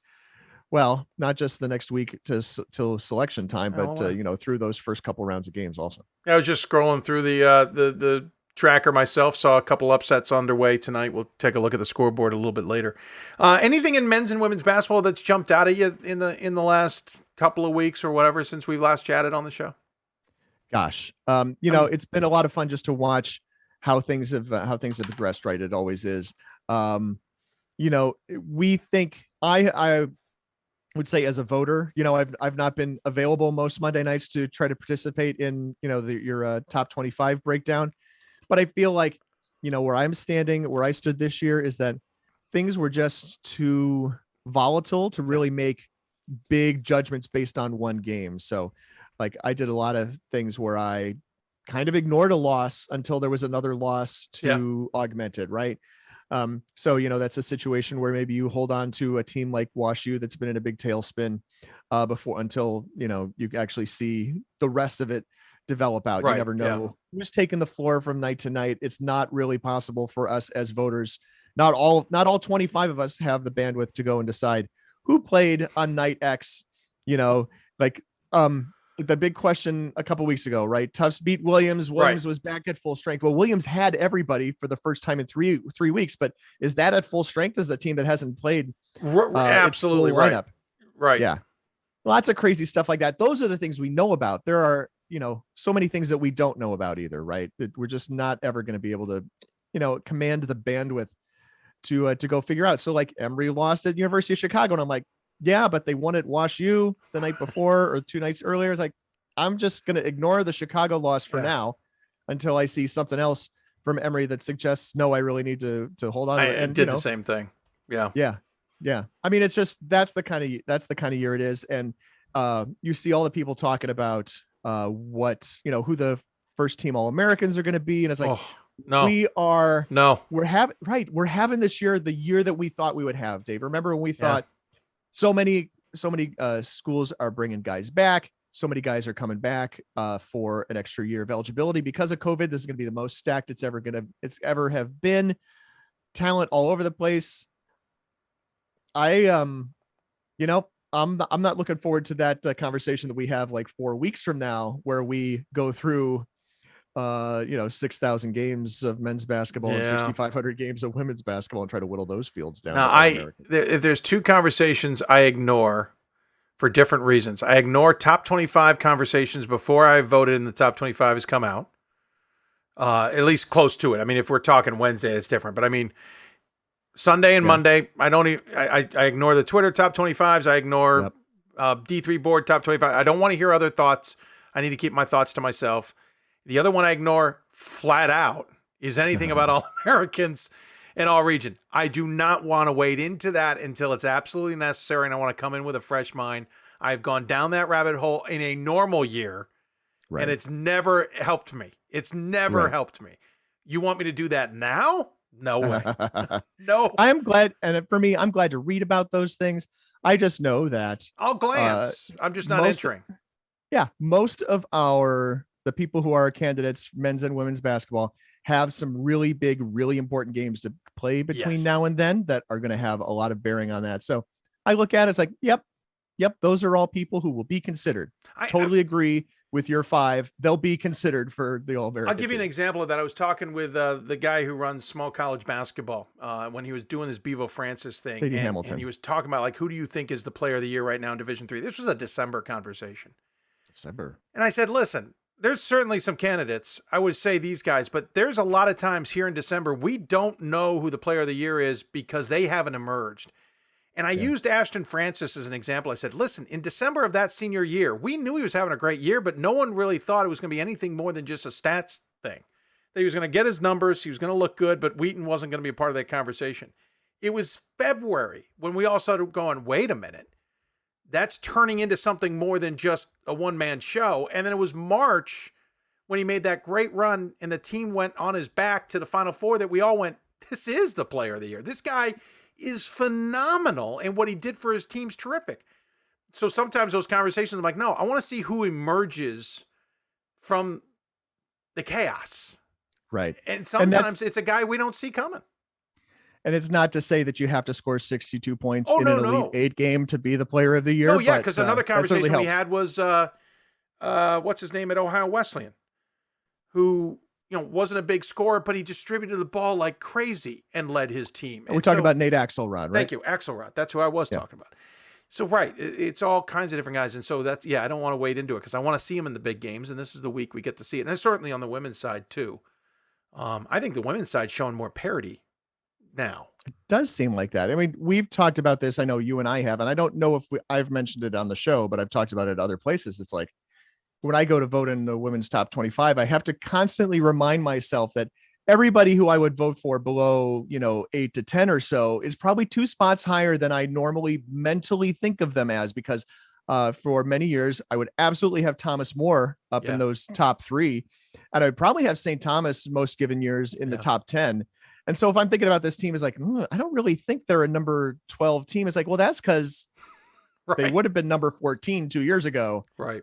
If that helps. I don't know that it does help. No, but it also feels like there's teams that all right, listen, we talked to Greensboro. They're 24-1. You start looking at their resume outside of about 3-4 games there that just obviously aren't helping any resume, NCAA or top 25.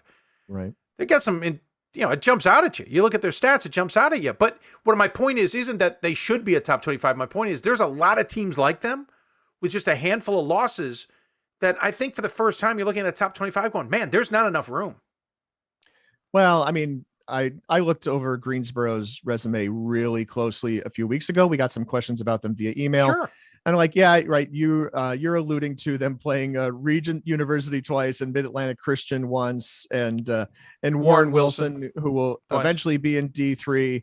But none of those. I mean, basically, no. There's like 1 game against 2 games against even the ODAC, and the ODAC is not the paragon of women's basketball at the Division III level either. I just feel like there's way too many teams. There's a lot of teams like that. There's just a lot of teams in Division III in general, and you could play a 25 game schedule and not touch anybody who is, good enough to give you a top 25 resume. Right. Yeah. Ferrum 5-20, Guilford 7-16. Oh, absolutely. Yeah. And then the rest is conference schedule. Well, and if your conference were the NESCAC, that would be one thing. Well, that's what I mean is there's more of those, I think, now than we've had, like the Webster undefeated, and Webster's a good example. Yeah. And I'm not saying they should or shouldn't be in there. I just find that I think there's more teams I'm looking at now on the women's side who have those resumes that don't have a bunch of losses. Penn State Barron. Yeah, no, another good example. Absolutely. And heck, I think that's good too. I'd like to see better. Gettysburg is 22-3. And, I had them on my ballot for a little while. But again, there's so many, I think it's a lot of teams that have kind of very similar resumes that you don't really know what to do with. Like Gettysburg lost to Christopher Newport. Yeah. Okay. That's good. I mean, that's fine. That's a thing. Understandable. Lost to Johns Hopkins, lost to Mary Wash by 20, beat Messiah, and Messiah has been kind of in and out of top 25. And, if you have enough of those wins to balance unexpected losses, that's cool. But there's just so many teams like that. And I think Roger Williams, I'm just scrolling, man. No, they're it's St. John Fisher. That's what I think's interesting. I don't know why. Emmanuel. Yeah, there's another good Emmanuel's 22-1. Yeah. Right. Lost to Amherst by 8. I don't see a win on here that propels them in the top 25. That's what I mean. There's just a bunch of those teams this year, whereas normally there's a bunch more losses there. And I just think, I don't know if it's parity. I don't know if it's COVID. I don't know what it is, but it might make the tournament really fun to watch this year. Right. Some games didn't get played. Right. I mean, Emmanuel's going into its conference tournament at 22-1. That's 23 games. Dave, I know where those other 2 games were supposed to have been played, but for Glen Miller and for everybody else, it was right here at the D3Hoops.com Classic. I'm just by the way, quick prop by my desk now. per that note, and before I let you go, Williams is 16-3 in men's basketball. 16 so that's it. It's just 19 games. Right. It's crazy. Right. I mean, almost Trinity of DC is probably the only team that comes close to not playing that many games. Wow, what a reference, sir. It's a guy who digs those scores out of the scoreboard. Oh, I know what you mean. I don't like looking up their scores. I got to let you go. Always fun to chat with you. I know we'll get lots of time to chat with you between now and next Monday night. We'll probably even talk to you next Monday. I don't know. We'll figure it out. But as always, final word goes to the guests, sir. Any final thoughts you want to share with those tuned in? I made it through the show without sneezing, and I'm counting that as a W. Yeah, sir. Bravo. Well done. Hey, thanks for the time. As always, look forward to, and tell everybody, obviously, go to d3hoops.com, but look forward to chatting with you down the road. do those things. Yep. Thanks, Dave. Absolutely. Take care of yourself. He's Pat Coleman joining us on the Blue Frame Technology Hoopsville hotline. Got to get going. I lost track of time chatting with Pat there. We've got Rowan men's basketball on the line, and we have got St. Norbert women's basketball coming up as well. We got to get moving, in other words. Before I do, though, before we go to commercial break, I really should give our partners at the NABC some love. National Association of Basketball Coaches. I didn't click over the graphic. There we go. National Association of Basketball Coaches works to further the best interest of the game of basketball and the coaches and players who participate in the sport. The NABC thanks its nearly 5,000 member coaches, including the many Division III coaches who impact our game, for upholding the core values of leadership, advocacy, service, education, and inclusion. For more information, head to the NABC website. That's nabc.org. Back with more Hoopsville after this.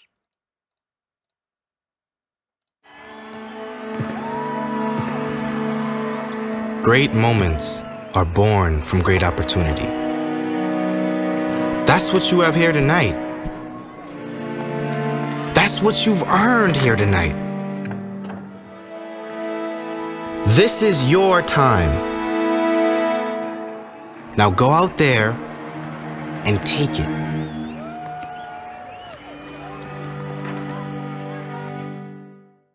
We've got more schools than Division I, more fans than Division II, and more upsets than March Madness. There's 800 programs with over 11,000 games leading to 2 national championships. And we've been covering it all for over a decade. From Eastern to Occidental, from Puget Sound to Piedmont, from Southwestern to the University of New England, and from Hope to Calvin. Nobody covers Division III basketball like we do. We're at d3hoops.com at www.d3hoops.com. For the love of the game. But for those of us who are Division III student athletes, it's more than that. A lot more. Sure, the game is important, but as we work so hard to build both mind and body, it's more about team. That is why NCAA Division III teamed up with Special Olympics. And in giving the gift of sport to those for whom it seemed an impossible dream, we are working to make this a better world. Help us keep that dream alive. You can make a difference. It's on us to stop sexual assault. In any way that we can. To get a friend home safe. To never blame the victim. It's on us. To stand up. To make our community safe for all. It's on us. It's on us to look out for each other at parties. It's on us. To be more than just a bystander. To step up and say something. It's on us, all of us. To stop sexual assault. Learn how and take the pledge at itsonus.org.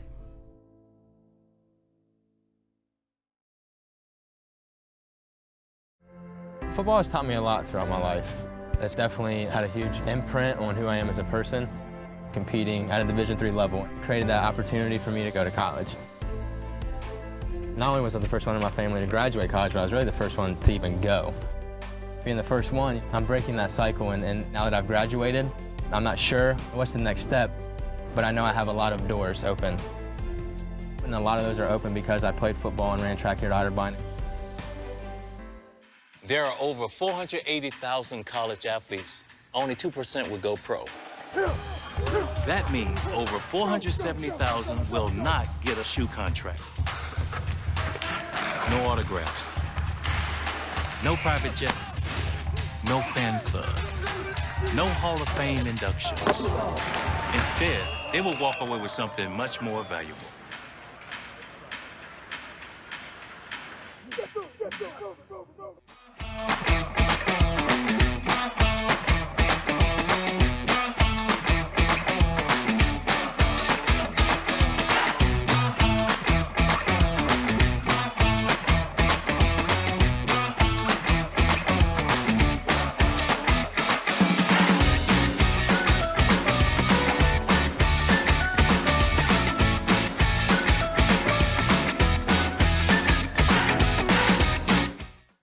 Welcome back to Hoopsville. A little love to Tim Calderwood. He's one of our top 25 voters on the men's side. Earlier today, he sent out a tweet saying, "Here's how I voted in the final D3 Hoops top 25 before the NCAA tournament." I said, well, there is a poll next week.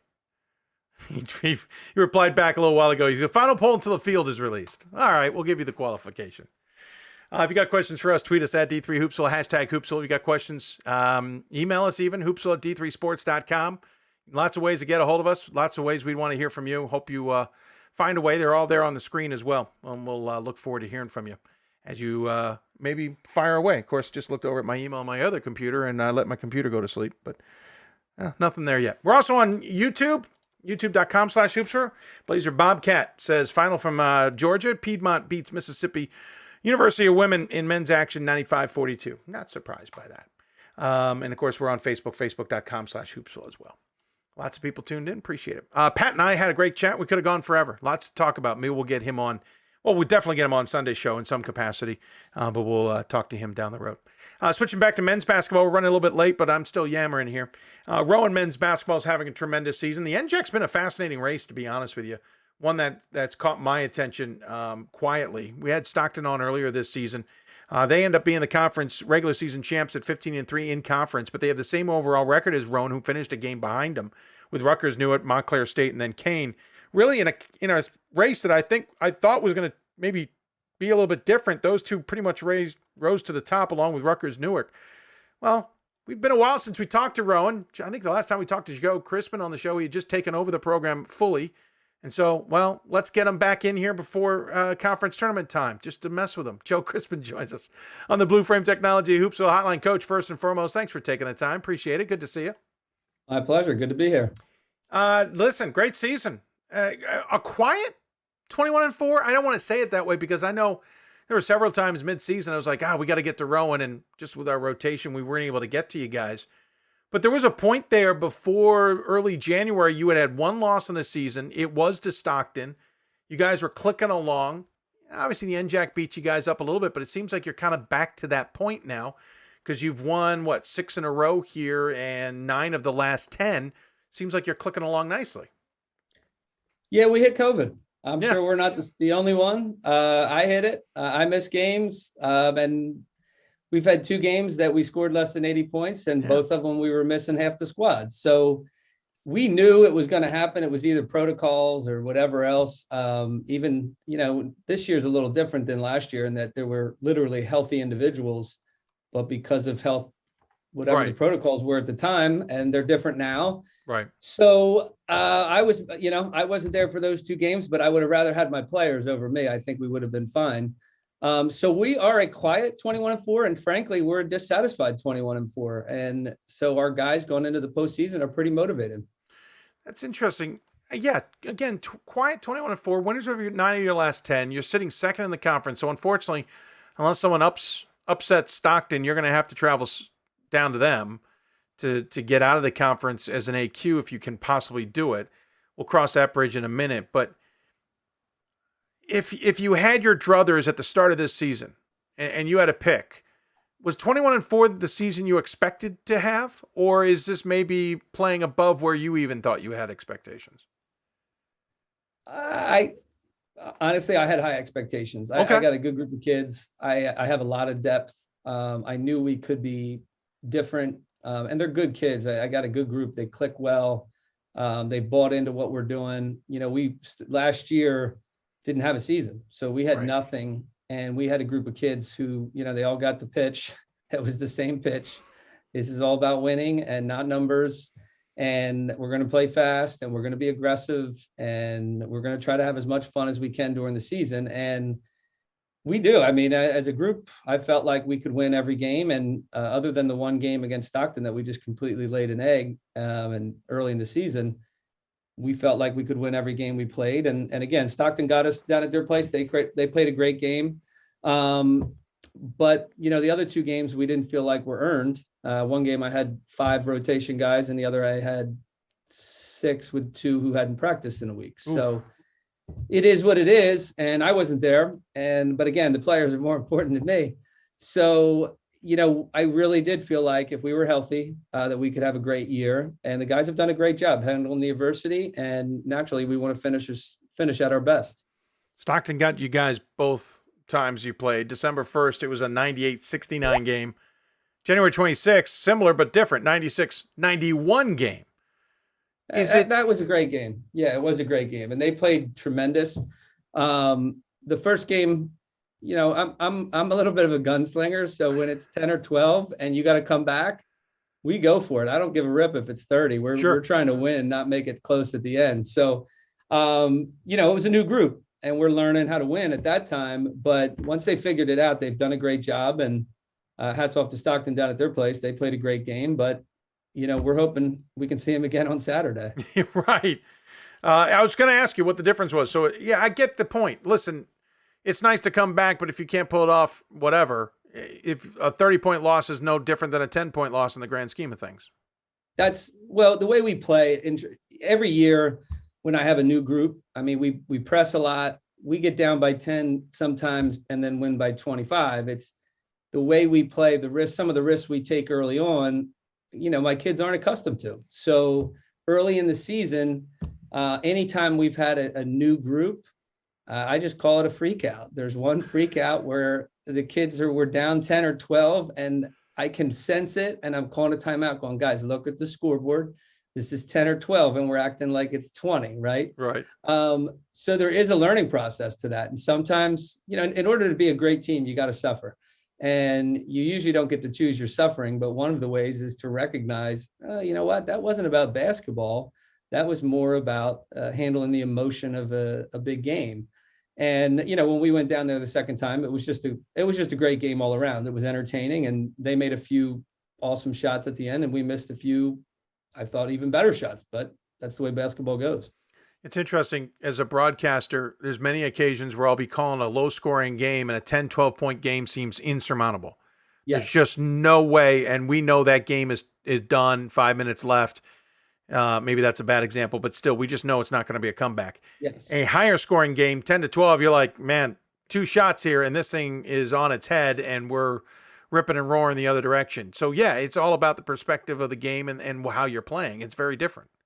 It's riding emotional waves. And I often say to coaches, I mean, we score, we have a lot of possessions, we take some risks that aren't as stupid as they often look. They're calculated, but for the kids to learn that, I always tell them, like, you got to trust me. If I'm okay with it, you got to be okay with it. And I often joke with other coaches there's plenty of night that I'm like, I understand why coaches don't do this, but it's the way I wanted to play as a player. So this is what I'm giving my kids. I love it. I love how you put it. Talk about these guys as an individual side. You're led by Marcellus Ross, 17.5 points a game, 5.5 rebounds per contest. Quick math, he's 4th on the team with assists. He's, I think, 2nd or 3rd on the team in steals. Andrew Sager, 15 points a game, 7 rebounds a game. Let's see, Adrian Azimi, 14.5 points a game, 5.5 rebounds a game, one of your top assist guys as well. Hafiz Melvin, I hope I said that right. Phew. Yep. 12.5 points a game, 4.5 rebounds. And by the way, they all shoot pretty decently. Ross at 38%, Sager at 55%. The other two in the high 30s. They all shoot from outside the arc a little or a lot, depending on your perspective. Decent from the free throw line. It seems like those 4 have a very well-rounded game. To some degree, it's unfortunate if you have to add a 5th by rule. Not that you don't have 5, but those 4 click pretty well, it would seem. Yeah, and we have firepower off the bench. I think we've had 6 or 7 guys lead us in scoring at some point, and that's kind of how we're built. That's awesome. We're not really relying on the top. We've had a couple games where guys who were barely on the scouting report were teams led us in scoring or were 2nd in scoring. I'm a scorer at heart.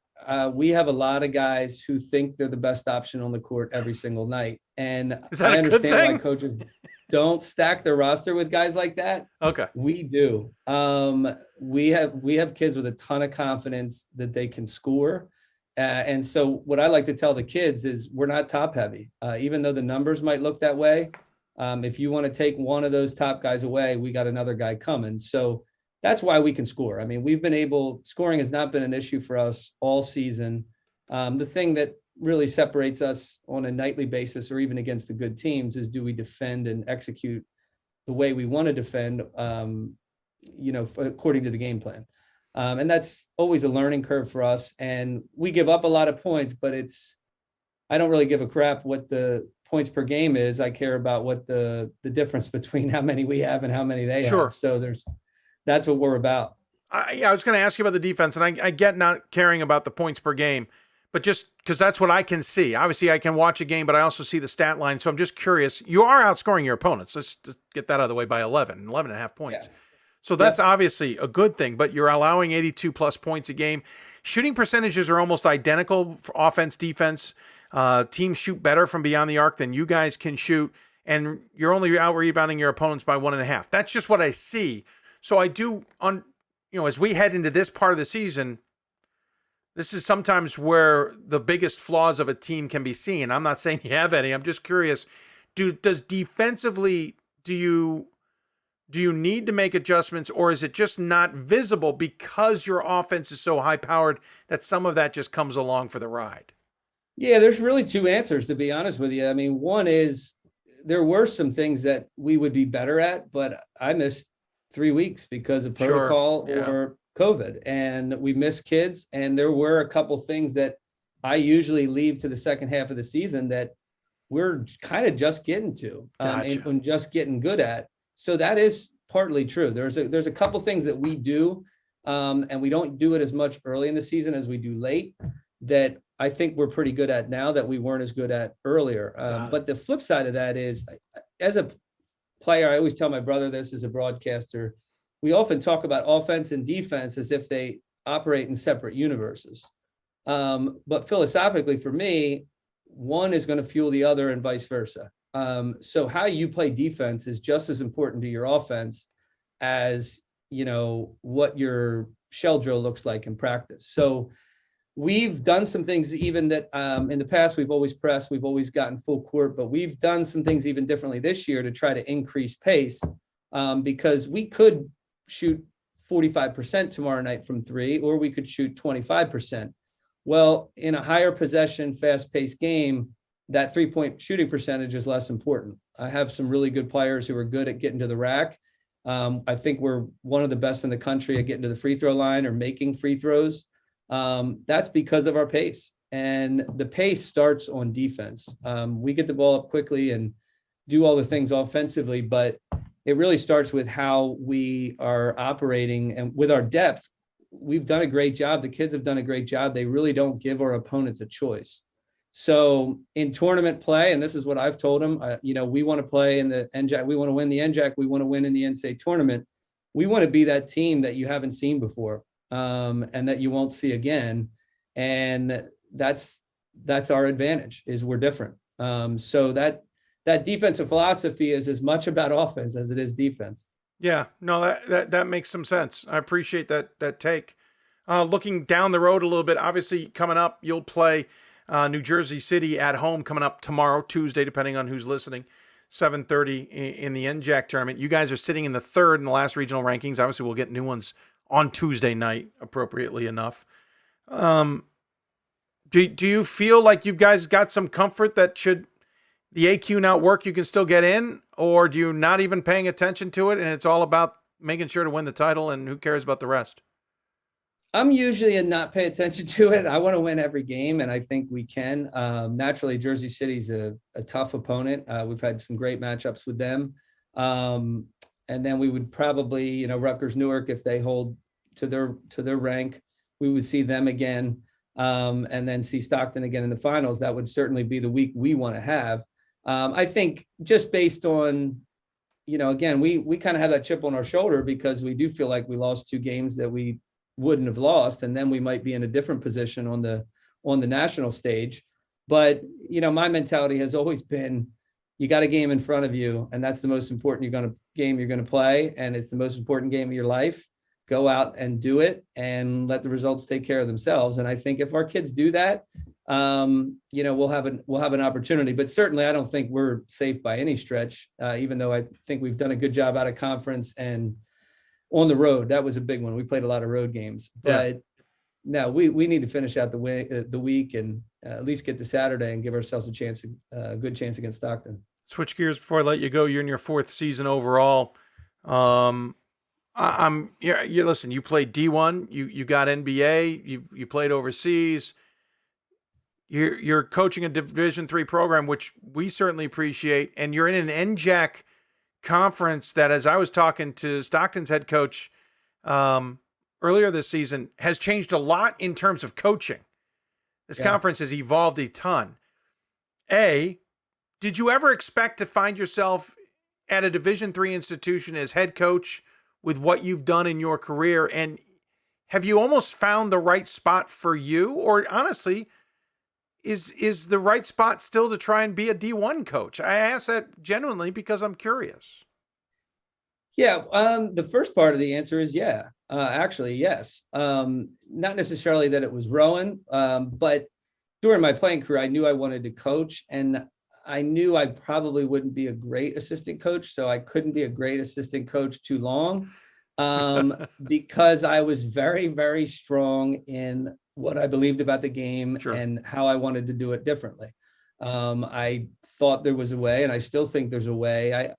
My brother's on ESPN 2, 3, 4 times a week each night. And so we talk about these things all the time. I just think a lot of what I see, especially at the higher levels of college basketball, just bores me. It's become a very copycat thing. And, the Arkansas Razorbacks of the past and the Oklahoma of the past and these high-paced, high-octane, player-owned style of games has whittled away the more salaries have gone up. So I was intent on at least trying to get a job earlier on in my coaching career where I could develop my philosophy and figure out ways to win in a way that didn't bore me, frankly. So we've done a pretty good job of that. We're not boring. I mean, no, you're not. We're not boring. We give a fun way to play. And then the second part of that, I don't make any secret about. I do want to be a Division I coach one day. It's just a matter of finding the right fit. I have 5 kids. We traveled the globe during my playing career. This is home for me. So this is and I got my son's a freshman at my alma mater. My daughter's graduating high school. We're not afraid to do anything. My wife and I have been through it all, and she's incredible. She's had babies overseas and everything else. So there's not much that can intimidate her here in the States. But, to me, a lot of guys over the years, this is home for me. This is a personal thing. So I know a lot of people in the stands, and, our mission is to spread basketball happiness. We say around here that we want to see people enjoy what we do locally. That's a value to me. And, the second thing is, for me, just from a fit perspective, I always felt this as a player. I was a different player back then. Now I might be cool, but back then people just thought I was crazy, pulling up for 3 off the dribble in transition. And, I wasn't for everybody overseas. I wasn't for everybody in the States. But I feel that way as a coach. I think, I'm not going to take a job where somebody wants to just play it safe. That's just not how we play. My own family wishes we were a little bit more predictable out on the court sometimes, but that's part of the method to our madness. We want to be the team nobody wants to play. And we want to be the team where all the players on the other team say, wow, that was fun. Yeah. Right? Both teams say it's fun. So if there's a place that's the right fit for that, I don't mind. I have recruits ask me that plenty because I have a different background. Sure. I'm just honest about it, but I also say I'm not in a rush. And, I've had plenty of people say, my brother says this all the time where they say is Joe ready to do that? And we've gotten to the point where he just says, yeah, if you know Joe, it's not that, that's more, are they ready for him? He's going to tell them the truth. He's going to do it differently. And if they stink, he's going to say it. And if we got to make changes, we're going to do it. And Rowan's been a great place for that. And it's personal for me. So I'm really, really thankful where I am. Interesting. A couple jobs in your area open though. Lafayette and, Michigan's not in your area, but it might be open soon too. Oh, geez. That was not pretty. That was not pretty at all. Yeah, that wasn't pretty. And the excuses later made it worse. Yes. Yeah. It's better to own it. It's better to own it. I agree with you. I like some competitive fire any day of the week, but it's a high profile. It's a high pressure. Yep. A lot of stuff comes out in that environment. I'll take, there's a reason I like D3 a lot. Oh, you're not kidding. Yeah. You're not kidding. And I'll tell you what, that's one other thing in praise of D3 that I tell people all the time. I was a pro, and the professional environment is a really, really high pressure environment. But when you're getting a paycheck and you're 28 years old, that becomes your normal. But what I often tell people is that at that higher level, at that Division I level, all that pressure that goes on a head coach is put on the 18 to 22-year-olds. And they know it and they feel it. And, it's hard Yeah. to really keep that in perspective and enjoy the game the way kids want to enjoy it. There's a lot of Division I basketball players who aren't having a lot of fun. And it happens at every level. And I just think it's wrong. So no matter what level I am, I want my kids to have fun playing ball. I want them to win. And that's all part of how it's supposed to be. Yeah, don't blame you. I appreciate the insight. By the way, are you not running the triangle after your experience with Phil Jackson because you still don't understand it, or it just isn't fun? Well, I always tell people I learned a lot in 2 months being in LA, and I knew it well enough to make the team at least. But now where I sit, I would say, no, it just takes too much time. We don't have time for all that.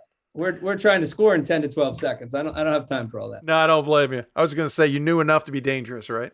That's right. Yeah, that's right. Hey, Joe, really appreciate the time. Appreciate the insight. Great to chat with you. We should have gotten you on more often, and I apologize for that. But nonetheless, thank you. As always, we give the coach the final word. Any final thoughts you want to share with those who may be tuned in? Well, I'd say good luck to all the coaches. I mean, this is, to me, I tell our players all the time, this is the best time of year. This is fun. It's competitive. Teams are at their best. They're going to give you their best. Yeah. And I certainly hope we're having a conversation in a couple of weeks. No, well said. Hey, take care of yourself. Enjoy the run, and we'll look forward to talking to you down the road. Sounds good. Thanks, Dave. Absolutely. Joe Crispin joining us on the Blue Frame Technology Hoopsville hotline out of Rowan. Again, they are 21-4 overall, 14-4 in conference play. They wrapped it up. They'll play Tuesday against New Jersey City in the NJAC tournament. Of course, you can find all the tournament action on d3hoops.com on our conference tracker. We'll take another break. When we come back, we talk women's basketball with St. Norbert. You're listening to Hoopsville, presented by d3hoops.com. Back with more after this.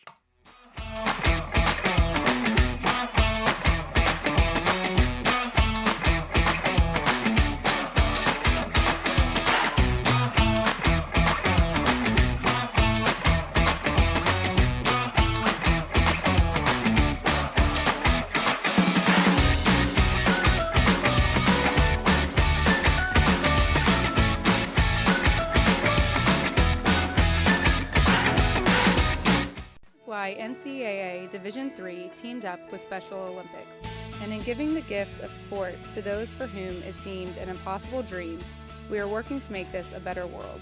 Help us keep that dream alive. You can make a difference. I did receive a non-athletic scholarship upon entering school. I got the presidential scholarship, which was huge for me. I think there's more opportunities for academic scholarships in Division III. I did receive academic scholarships. Just being involved on campus, being a leader, all those things combined kind of get me recognized. It's a great experience for me.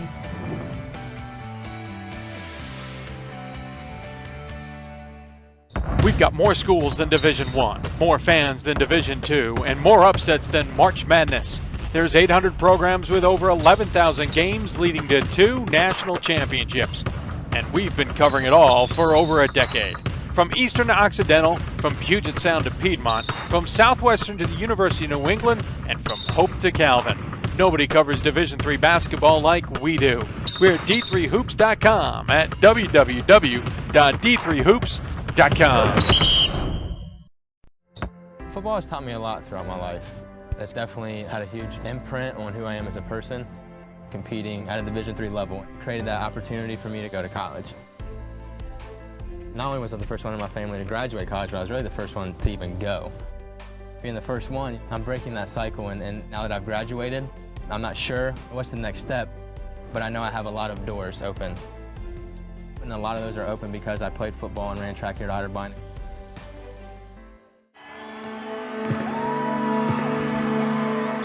Great moments are born from great opportunity. That's what you have here tonight. That's what you've earned here tonight. This is your time. Now go out there and take it.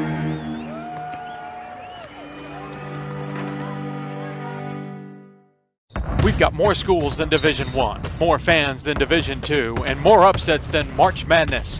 There's 800 programs with over 11,000 games leading to 2 national championships. And we've been covering it all for over a decade.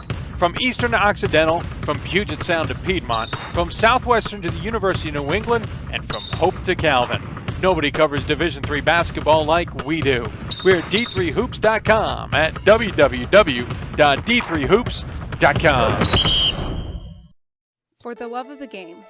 But for those of us who are Division III student athletes, it's more than that. A lot more. Sure, the game is important, but as we work so hard to build both mind and body, it's more about team. That is why NCAA Division III teamed up with Special Olympics, and in giving the gift of sport to those for whom it seemed an impossible dream, we are working to make this a better world. Help us keep that dream alive. You can make a difference.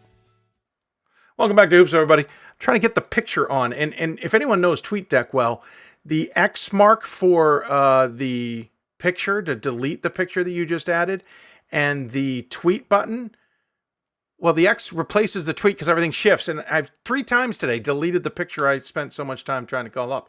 There we are. We've tweeted the fact that our next guest is ready to come on. We were talking earlier with Pat about the crazy NACC standings. That was men's basketball. That wasn't women's basketball, although we'll talk about the fun on the women's side. The men, of course, was that insanity that we were talking about. The women's side was actually kind of interesting as well, honestly. And so the reason we're talking to our next guest is, one, they're a little bit new to it, but two, they got a big win over Wisconsin Lutheran, who at the time was undefeated. And as a result, well, there's one less undefeated team in women's basketball. Speaking of which, we'll double check the top 25 at the end of the show. They started their season, believe it or not, 2-4, but since then have only lost 3 games. They've won 5 of their last 6. They've won 9 of their last 11. They might be quietly one of those teams you don't want to be playing in any conference tournament, and maybe even in the postseason March tournament should they get there. It's St. Norbert, who, of course, as we mentioned, is now in the NAC. And they, again, got that win over Wisconsin Lutheran the other day, 59-56. Wisconsin Lutheran now has a blemish on its record. Joining us on the Blue Frame Technology Hoopsville Hotline to discuss it all with us and humor me in the meantime, it is Amanda Leonard Perry, the St. Norbert women's basketball coach. Coach, thanks for taking the time. Appreciate you joining us. Yeah, thanks for having me. This is awesome. I appreciate it. First and foremost, listen, if you and I were deciding to talk in December, I probably would be getting a very different coach on the line. Again, as we mentioned, you lost 4 of your first 6. You then got on a nice winning streak. You won 6 in a row before losing to Wisconsin Lutheran the first time, and then got another 4 in a row, but then lost 2 of 3. We'll talk all about it. But I have a feeling that coach in December would be talking a little bit differently than the coach we have on the line today. You guys seem to have found whatever is working, and it's working well. Yeah, we hope so. You know, we're definitely a different team now than we were, you know, early December as well. I mean, COVID last year, without us being able to compete, you know, that was tough on our kids, and we went 600 plus days, whatever, between games, you know, end of 2020 to this year. And I didn't realize how much it would affect our kids not being in a competitive environment. But, you know, we played our first non-conference game in November, and afterwards they actually used the word shell shocked. They were just so, they just weren't used to it. You know, they weren't being used to being in that environment, and you try to put them in those situations in practice and things, but it's not the same. So we kind of had to, you know, we took a while to find our footing, but, you know, they stuck with it, and I'm glad they did. Yeah, it's an interesting way of saying that. I know a lot of people were dealing with different circumstances for sure. I hadn't heard someone admit that the team may have been back on their heels a little bit. But and we talked with our first coach from Greensboro, Heather Macy, about this too. By the way, you got hired right before everything kind of hit or was hitting the fan. Yeah. By the way, welcome to the job. We should mention we got this thing with COVID. So it's not like you've had anything regular either. This has been a bit of a run for you as well. Yeah, it's definitely been different. It was different, you know, not being in games and trying to figure out how you structure practices. You know, you obviously want to get better.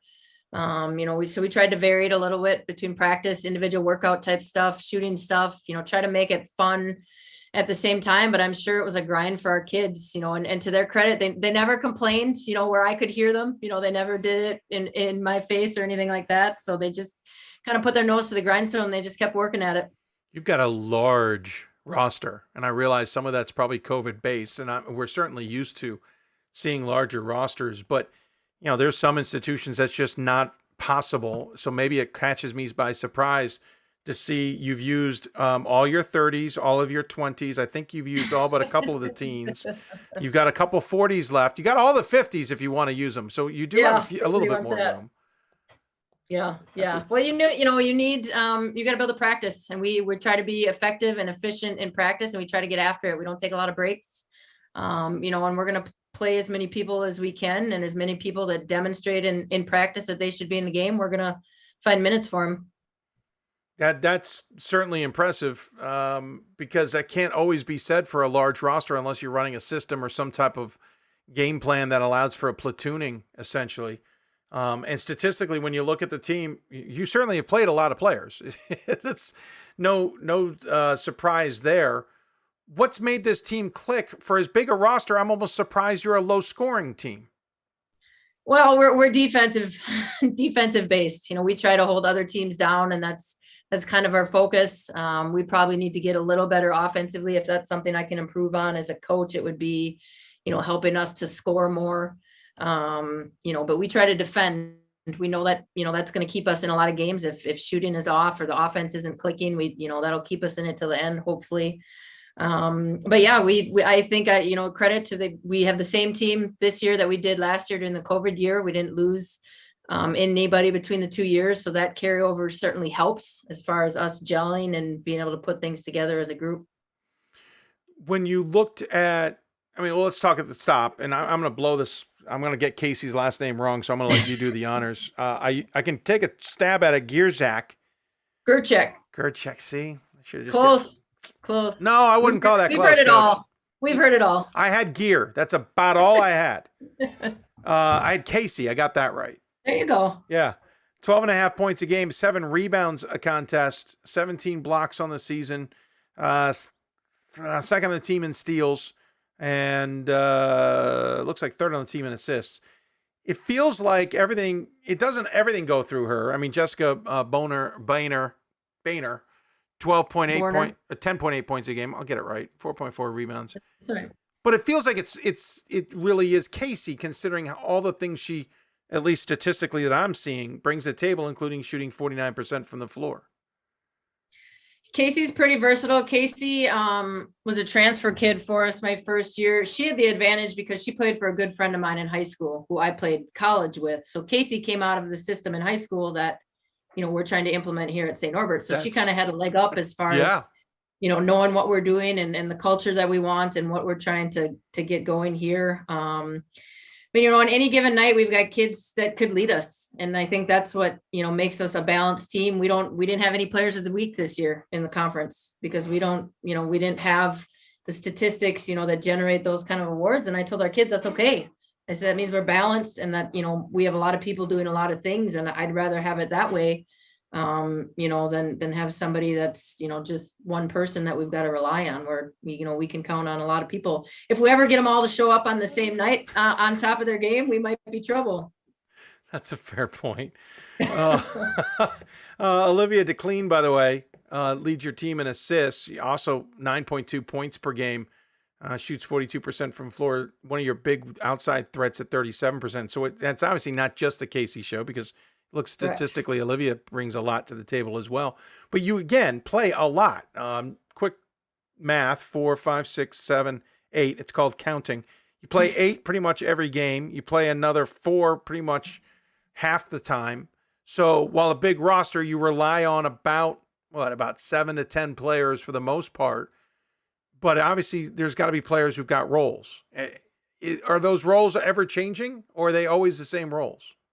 No, I think roles change a lot, and that's the hard part that we talk about a lot as a team. As that's a hard part sometimes to accept a role that maybe, you think you can have more of a role or you can have more of a part in what we're trying to do. But we talk about everyone's role on the team being different, but everyone's value being the same. It doesn't matter if you're the leading scorer, leading rebounder, or if, you don't see many minutes in the game. And, fortunately, we've had people that are able to accept their roles and then kind of grow into new ones. And you can see that with some of our freshmen as we go through the year and things like that. And even Olivia, we had to talk with Olivia about leadership at the beginning of the year. And we got a lot of introverts on our team. We don't have a lot of vocal leaders on our team. And it's kind of tough to do when you're out on the court 5-on-5 and, you're at the other end of the floor and the coach can't yell the instructions to you. So one of the big things that we've seen, growth with Olivia is, just her leadership and her vocalization and being, a vocal leader out on the floor. And she's our glue. She makes us go. That's for sure. Tell me a little bit about that win over Wisconsin Lutheran. It was the last game you guys played. It caused you guys to share the conference title with them, I believe, if memory serves. No, it got us a 2 seed. Oh, right. But it did get you right. It did get you the 2 seed. Correct. I remember that part. Thank you. Oh, right. Oh, hold on. Sorry, I've got a little glitch in our system here for some reason. I'm pulling up the wrong standing, so I'm going to jump out of that and ignore that and get to it another way. There we go. Oh, yeah, that's right. Okay, so they had you by a game and a half. And that's the other quirk here is that, not everybody was able to play every single game. That added to some of the mix here. At least you guys got that number 2 ahead of Benedictine. But how tough was it, well, talk about the game first, then we'll go backwards. What was significant about that win and what did you guys accomplish that you tried to get that victory? Yeah, I think, just showing our players, that you can compete in those big level games. We haven't, as a group, we haven't had players that have been in that situation. And I think when we went down to Benedictine, we made that out to be, as a coaching staff, we made that out to be kind of a conference championship level game. And, honestly, I think it freaked our players out a little bit because they hadn't been in that situation. And, here we are saying this is like a conference championship, trying to prepare them for hopefully one day when they're actually in that situation. And we just came out flat as heck. Like we were just, that first half was terrible against Benedictine. And I think we learned from that experience and then having another one to be able to compete with Wisconsin Lutheran in kind of that same scenario. We were fighting for that 2 seed to get that bye in the first round, which was huge. That was something that we were really trying to strive for. And we just came out, that was the best first quarter we played all year. Our kids just came out and they were sharp and they were focused and they were ready to go. And I think we caught them on their heels a little bit. It's different. Yes, we played them close the first game down at Wisconsin Lutheran, but until you get over that hump and you beat those good teams, there's always a little nagging doubt in the back of your mind of, can we really do this? It's a 14-team conference. We just broke up the USA South, which was, I think, at 19. Not that I'm saying I want you guys to break up, but I'm trying to say is how tough is it, especially not divisioned, to essentially not beat each other up and not bored is the wrong word, but it's the only one in my head, but bored of the constant conference, games. How do you keep everybody kind of on task when knowing it's a grind of a conference schedule? Yeah. And I think any season you hit that February mark and, your players kind of hit the wall and you got to find different ways to kind of keep them fresh and keep them renewed. And it's tough in a conference like this because not everybody's playing the same schedule. Right. That's the hardest part. You're not playing equal schedules. You're not playing the same competition. So it's tough for, your players to kind of maintain that high level of focus and, attentiveness at times, just because, it's like you said, it's just kind of one after another. You just, you go from one conference game to the next and it kind of all blends together. But, whether it's shortening practices or making them, everything about your practice competitive, those are some things that we've used. Our kids have been great this last week and a half. They've had theme days every day, whether it's colors, whether it's, we had a couple different, we had a hat day. They were wearing their hats during practice, which at this time of the year, whatever it takes to keep them loose, I'm in. Yeah.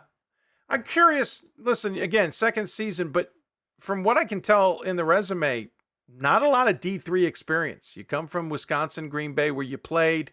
You obviously had I shouldn't say obvious, in case anybody doesn't know. You also were an assistant coach at North Dakota State for 3 seasons. I think you also, did you not coach at Green Bay for a bit as well? I did. I was an assistant at Green Bay for 11 years before I took this job. Obviously a lot of higher division. Not necessarily better. We don't believe that way on this show. How's your transition been to Division III? What enticed you to come? And as we asked Heather Macy early on, though she had played in D3, what's been your biggest surprise about the division? Yeah, I think, that the transition's really been easy. There's a lot of similarities between St. Norbert and UW Green Bay where I was at, just not only in size, but in kind of how they operate. It's a family community feel. Green Bay is a smaller Division I, so there's a lot of things at Green Bay that you don't deal with, when versus being at a Power 5 school or something like that. So that part of the transition was really easy. And then being in the area so long, I'm pretty familiar with St. Norbert and, what Coach Tilly and her programs did here for so long. And that was part of what enticed me about the job, is just knowing the resources they had, the tradition they had, that in my mind, it would be an easier tradition. And for me, it's not necessarily about the level I'm at. My family loves this area. We're pretty settled here, but it was a good program and it was a good job, and it gave me an opportunity to, run my own team and have my own team and, incorporate some of my own ideas into things. And, you learn things at every stop that you're at, good, bad, or indifferent. And I took a lot of good from the places I was at. And, I'm trying to bring that to St. Norbert women's basketball.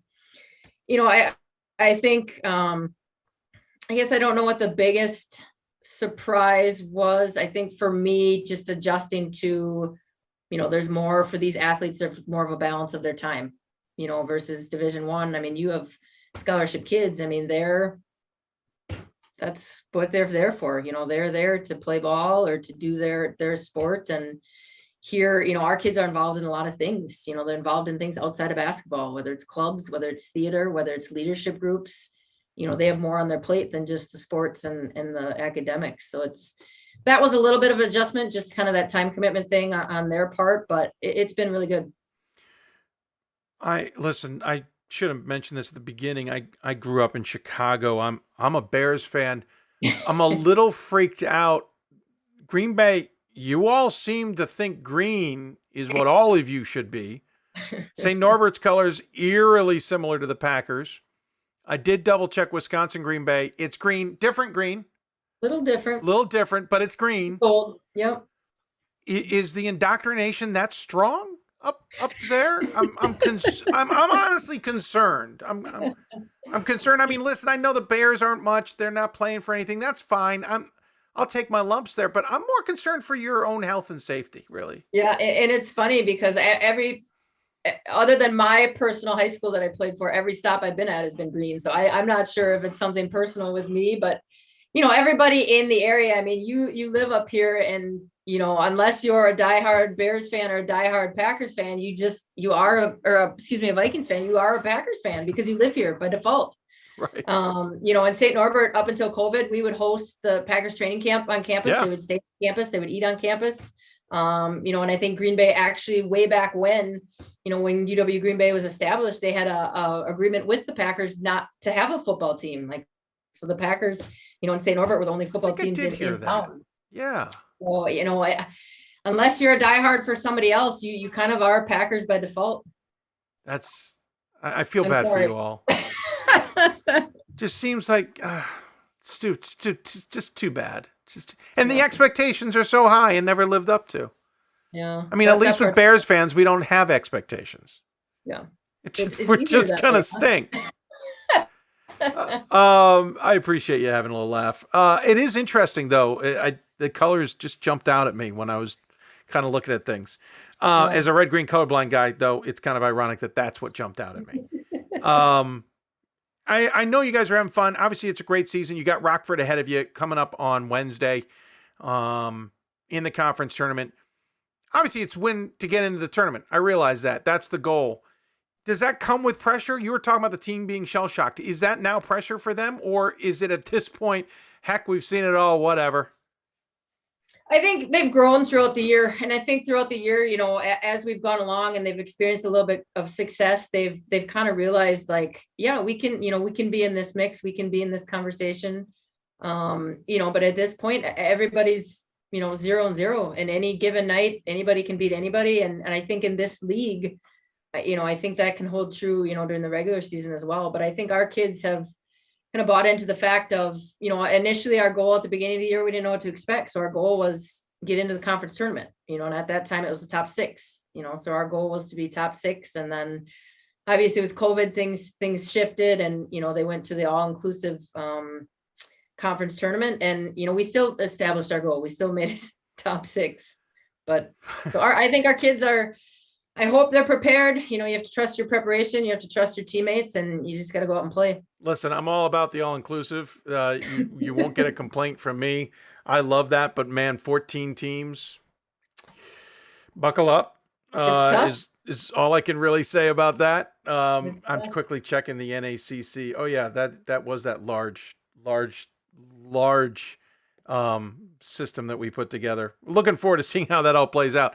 By the way, Wisconsin Lutheran's also green. You guys are sick.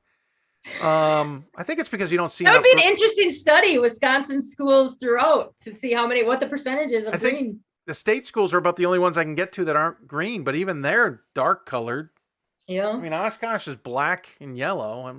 You got the yellow going on. Yeah. Well, we'll maybe study that sometime if I'm really bored during the NFL season. Hey, Coach. You got time. Do it during the playoffs. Yeah, there we go. Right, exactly. Well, being in Baltimore, sometimes we're a little busy too. So. Yeah, you got that. Not always. Anyway, it's starting to hurt a little. I'll let you go. Appreciate the time. Fascinating chat. Thanks for that. Good luck to your team. Obviously, keep your men's coach. Keep Gary in line for me if you don't mind. I haven't been able to since COVID, so if you could just tell him Dave said hi and to be good, behave himself. I know he just got a big win milestone, but we'll let that go for now. Yeah. But we have a tradition on the show. We always give the guests the final word. Any final thoughts you'd like to share with those who might be tuned in? Just good luck to everybody. Enjoy it. It's about the journey, and part of your journey, everybody wants to get to this time of the year. So enjoy it, have fun, and go play hard. Well, congratulations again. Tremendous season. Obviously, the finish is terrific, and we're looking forward to seeing how it plays out. And look forward to catching up with you down the road as well. Thanks. Appreciate it. Absolutely. Take care. Amanda, Leonard Perry on the, you know what? Yeah, Leonard, sorry. I saw something on my screen that didn't look right, but we'll get to it later. I may have misspelled her on the graphic. I did. I swapped the H and the N. How did I do that? That's a new one. I've never seen that one. She's literally, she just heard that too. Leohnard. It must be the Green Bay. I must have been subconsciously trying to foul that all up. We're going to take a break. When we come back, we wrap up the show. You listen to Hoopsville, presented by D3Hoops.com. Back with more after this. It's on us to stop sexual assault. In any way that we can.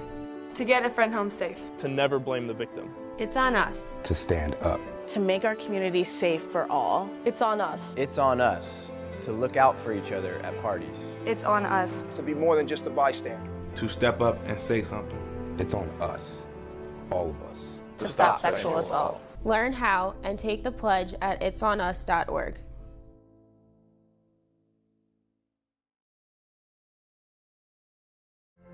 Football has taught me a lot throughout my life. It's definitely had a huge imprint on who I am as a person. Competing at a Division III level created that opportunity for me to go to college. Not only was I the first one in my family to graduate college, but I was really the first one to even go.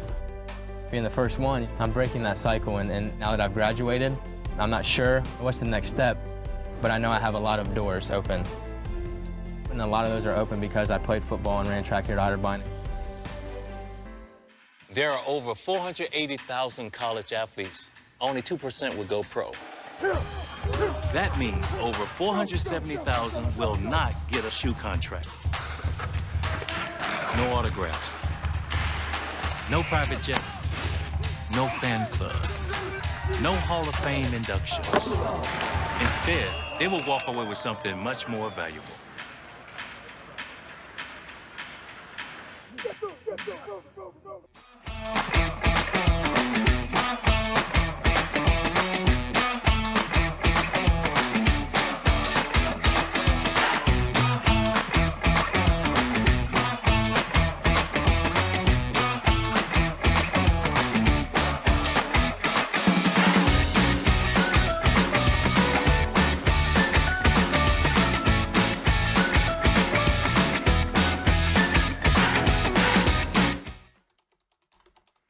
Welcome back to Hoopsville. I want to thank our partners at the NABC, the National Association of Basketball Coaches. Works to further the best interests of the game of basketball, the coaches, and players who participate in the sport. The NABC thanks its nearly 5,000 member coaches, including the many Division III coaches who impact our game, for upholding the core values of leadership, advocacy, service, education, and inclusion. For more information on the NABC, make sure to check out their website, nabc.org. Welcome back as we wrap up the show. Howard Herman, a writer up in New England, talking about Glen Miller on the show. Talks about how Conn College, when he was a coach, was a power in the NESCAC then. I jokingly just tweeted back, not how he told the story. If you got questions for us, you can try and email us quickly, hoopsville@d3sports.com. That's hoopsville@d3sports.com. You can also tweet us at D3Hoopsville or hashtag Hoopsville. Or you can join us on maybe you're on YouTube, youtube.com/Hoopsville, or you're on Facebook, facebook.com/Hoopsville.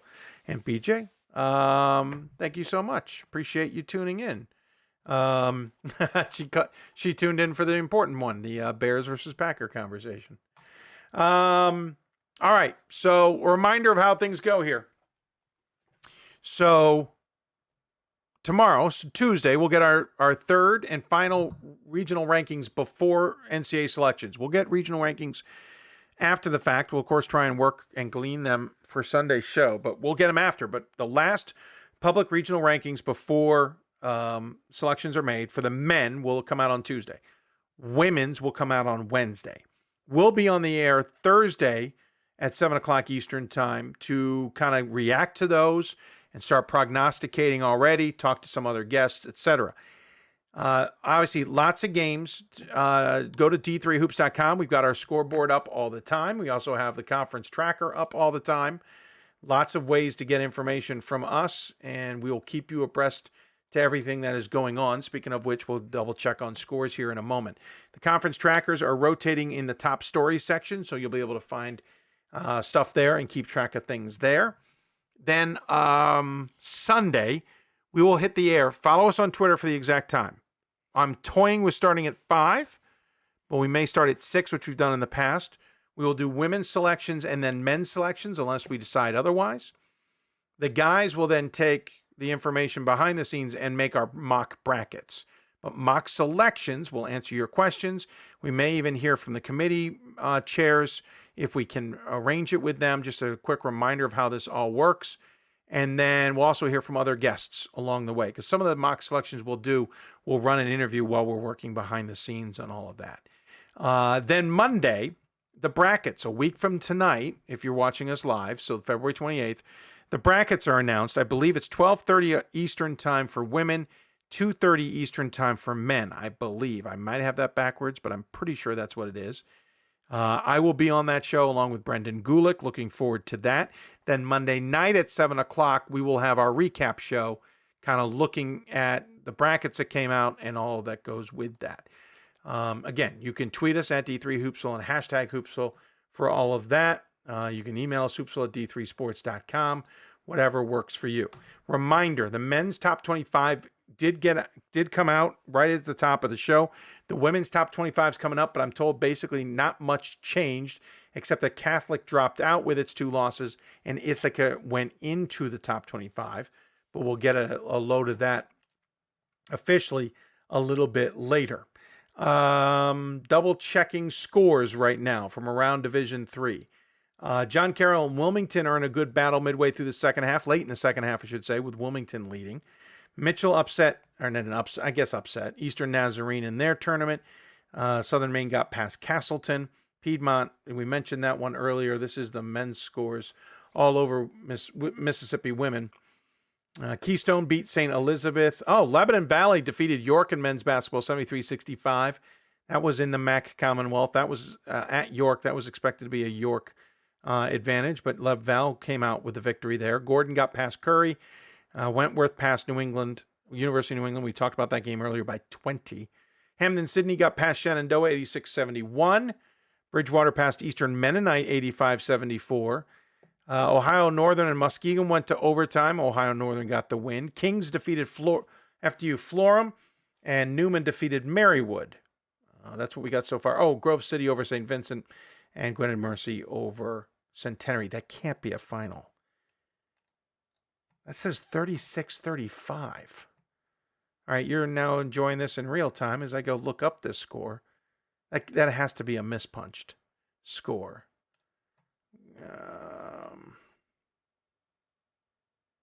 Well, it hasn't come in yet. Checking live. That was a halftime score. That game is not final. That was a halftime score. That game is still going on. 6:22 left to go in that.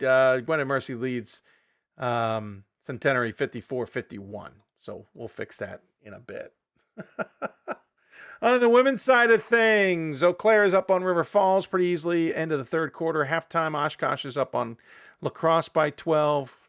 Wilson defeated Bryn Anthon. Western Conn defeated Plymouth State.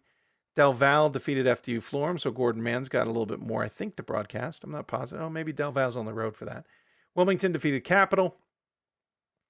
Gwen and Mercy snuck past Newman. Notre Dame beat Cairn. By the way, Notre Dame out of Maryland's having a sneaky good year this year. They are 14-9, 13-5 in conference play. They have won their last 6 straight and 11 of their last 12. Kalen Wynn's got something going on there in Baltimore. They got Keystone ahead of them on Wednesday. They finished second in the conference behind Clark Summit. That's a conference I've been wanting to talk about. Just haven't found the right time to get Clark Summit on. But at this point, Keystone or Notre Dame might be the surprise in that conference.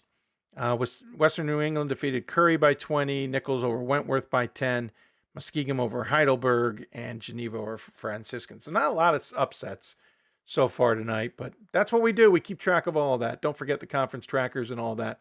We'll keep you abreast of much of that as well. Checking to see if there was any questions that we may have missed. Otherwise, we're going to wrap things up here.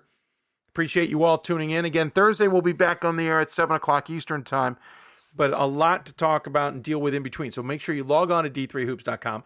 Follow us on Twitter at D3Hoops and at D3Hoopsville. Those are our two main Twitter accounts. Ryan Scott is at Ryan Allen Scott if you're looking him up. Use the hashtag D3Hoops. Use the hashtag Hoopsville for the show. And there you go. I want to thank all of our guests who appeared on the show today. Really appreciate it. From Greensboro, Heather Macy. From St. Joseph's, Glen Miller. From Rowan, Joe Crispin. And from St. Norbert, Amanda Leonard Perry. Also want to thank Pat Coleman from D3 Hoops coming on.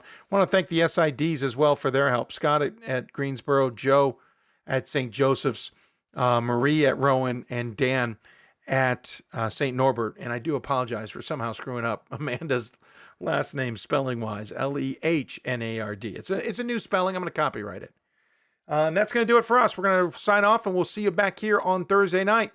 I want to thank our partners, D3Hoops.com, for all their help, and, of course, the National Association of Basketball Coaches, of course, the Women's Basketball Coaches Association as well, and Blue Frame Technology and their Team One Sports app. If you're looking for great software to broadcast your games, production truck software from Blue Frame Technology should be one of your top choices to look into. Give them a call. Let them know I sent you their way. Of course, they also help you stream through Team One Sports, which you can get games broadcast on their Team One Sports app, which is available on Amazon Fire, Android TV, Roku, and I'm forgetting Apple TV. You can watch the games. You can even watch Hoopsville on your big screen. That'll do it for us. We'll see you back here on Thursday. You've been listening to Hoopsville. If you want to talk Division III basketball, you've got to listen to Hoopsville. We'll see you back here Thursday night. Good night, everybody.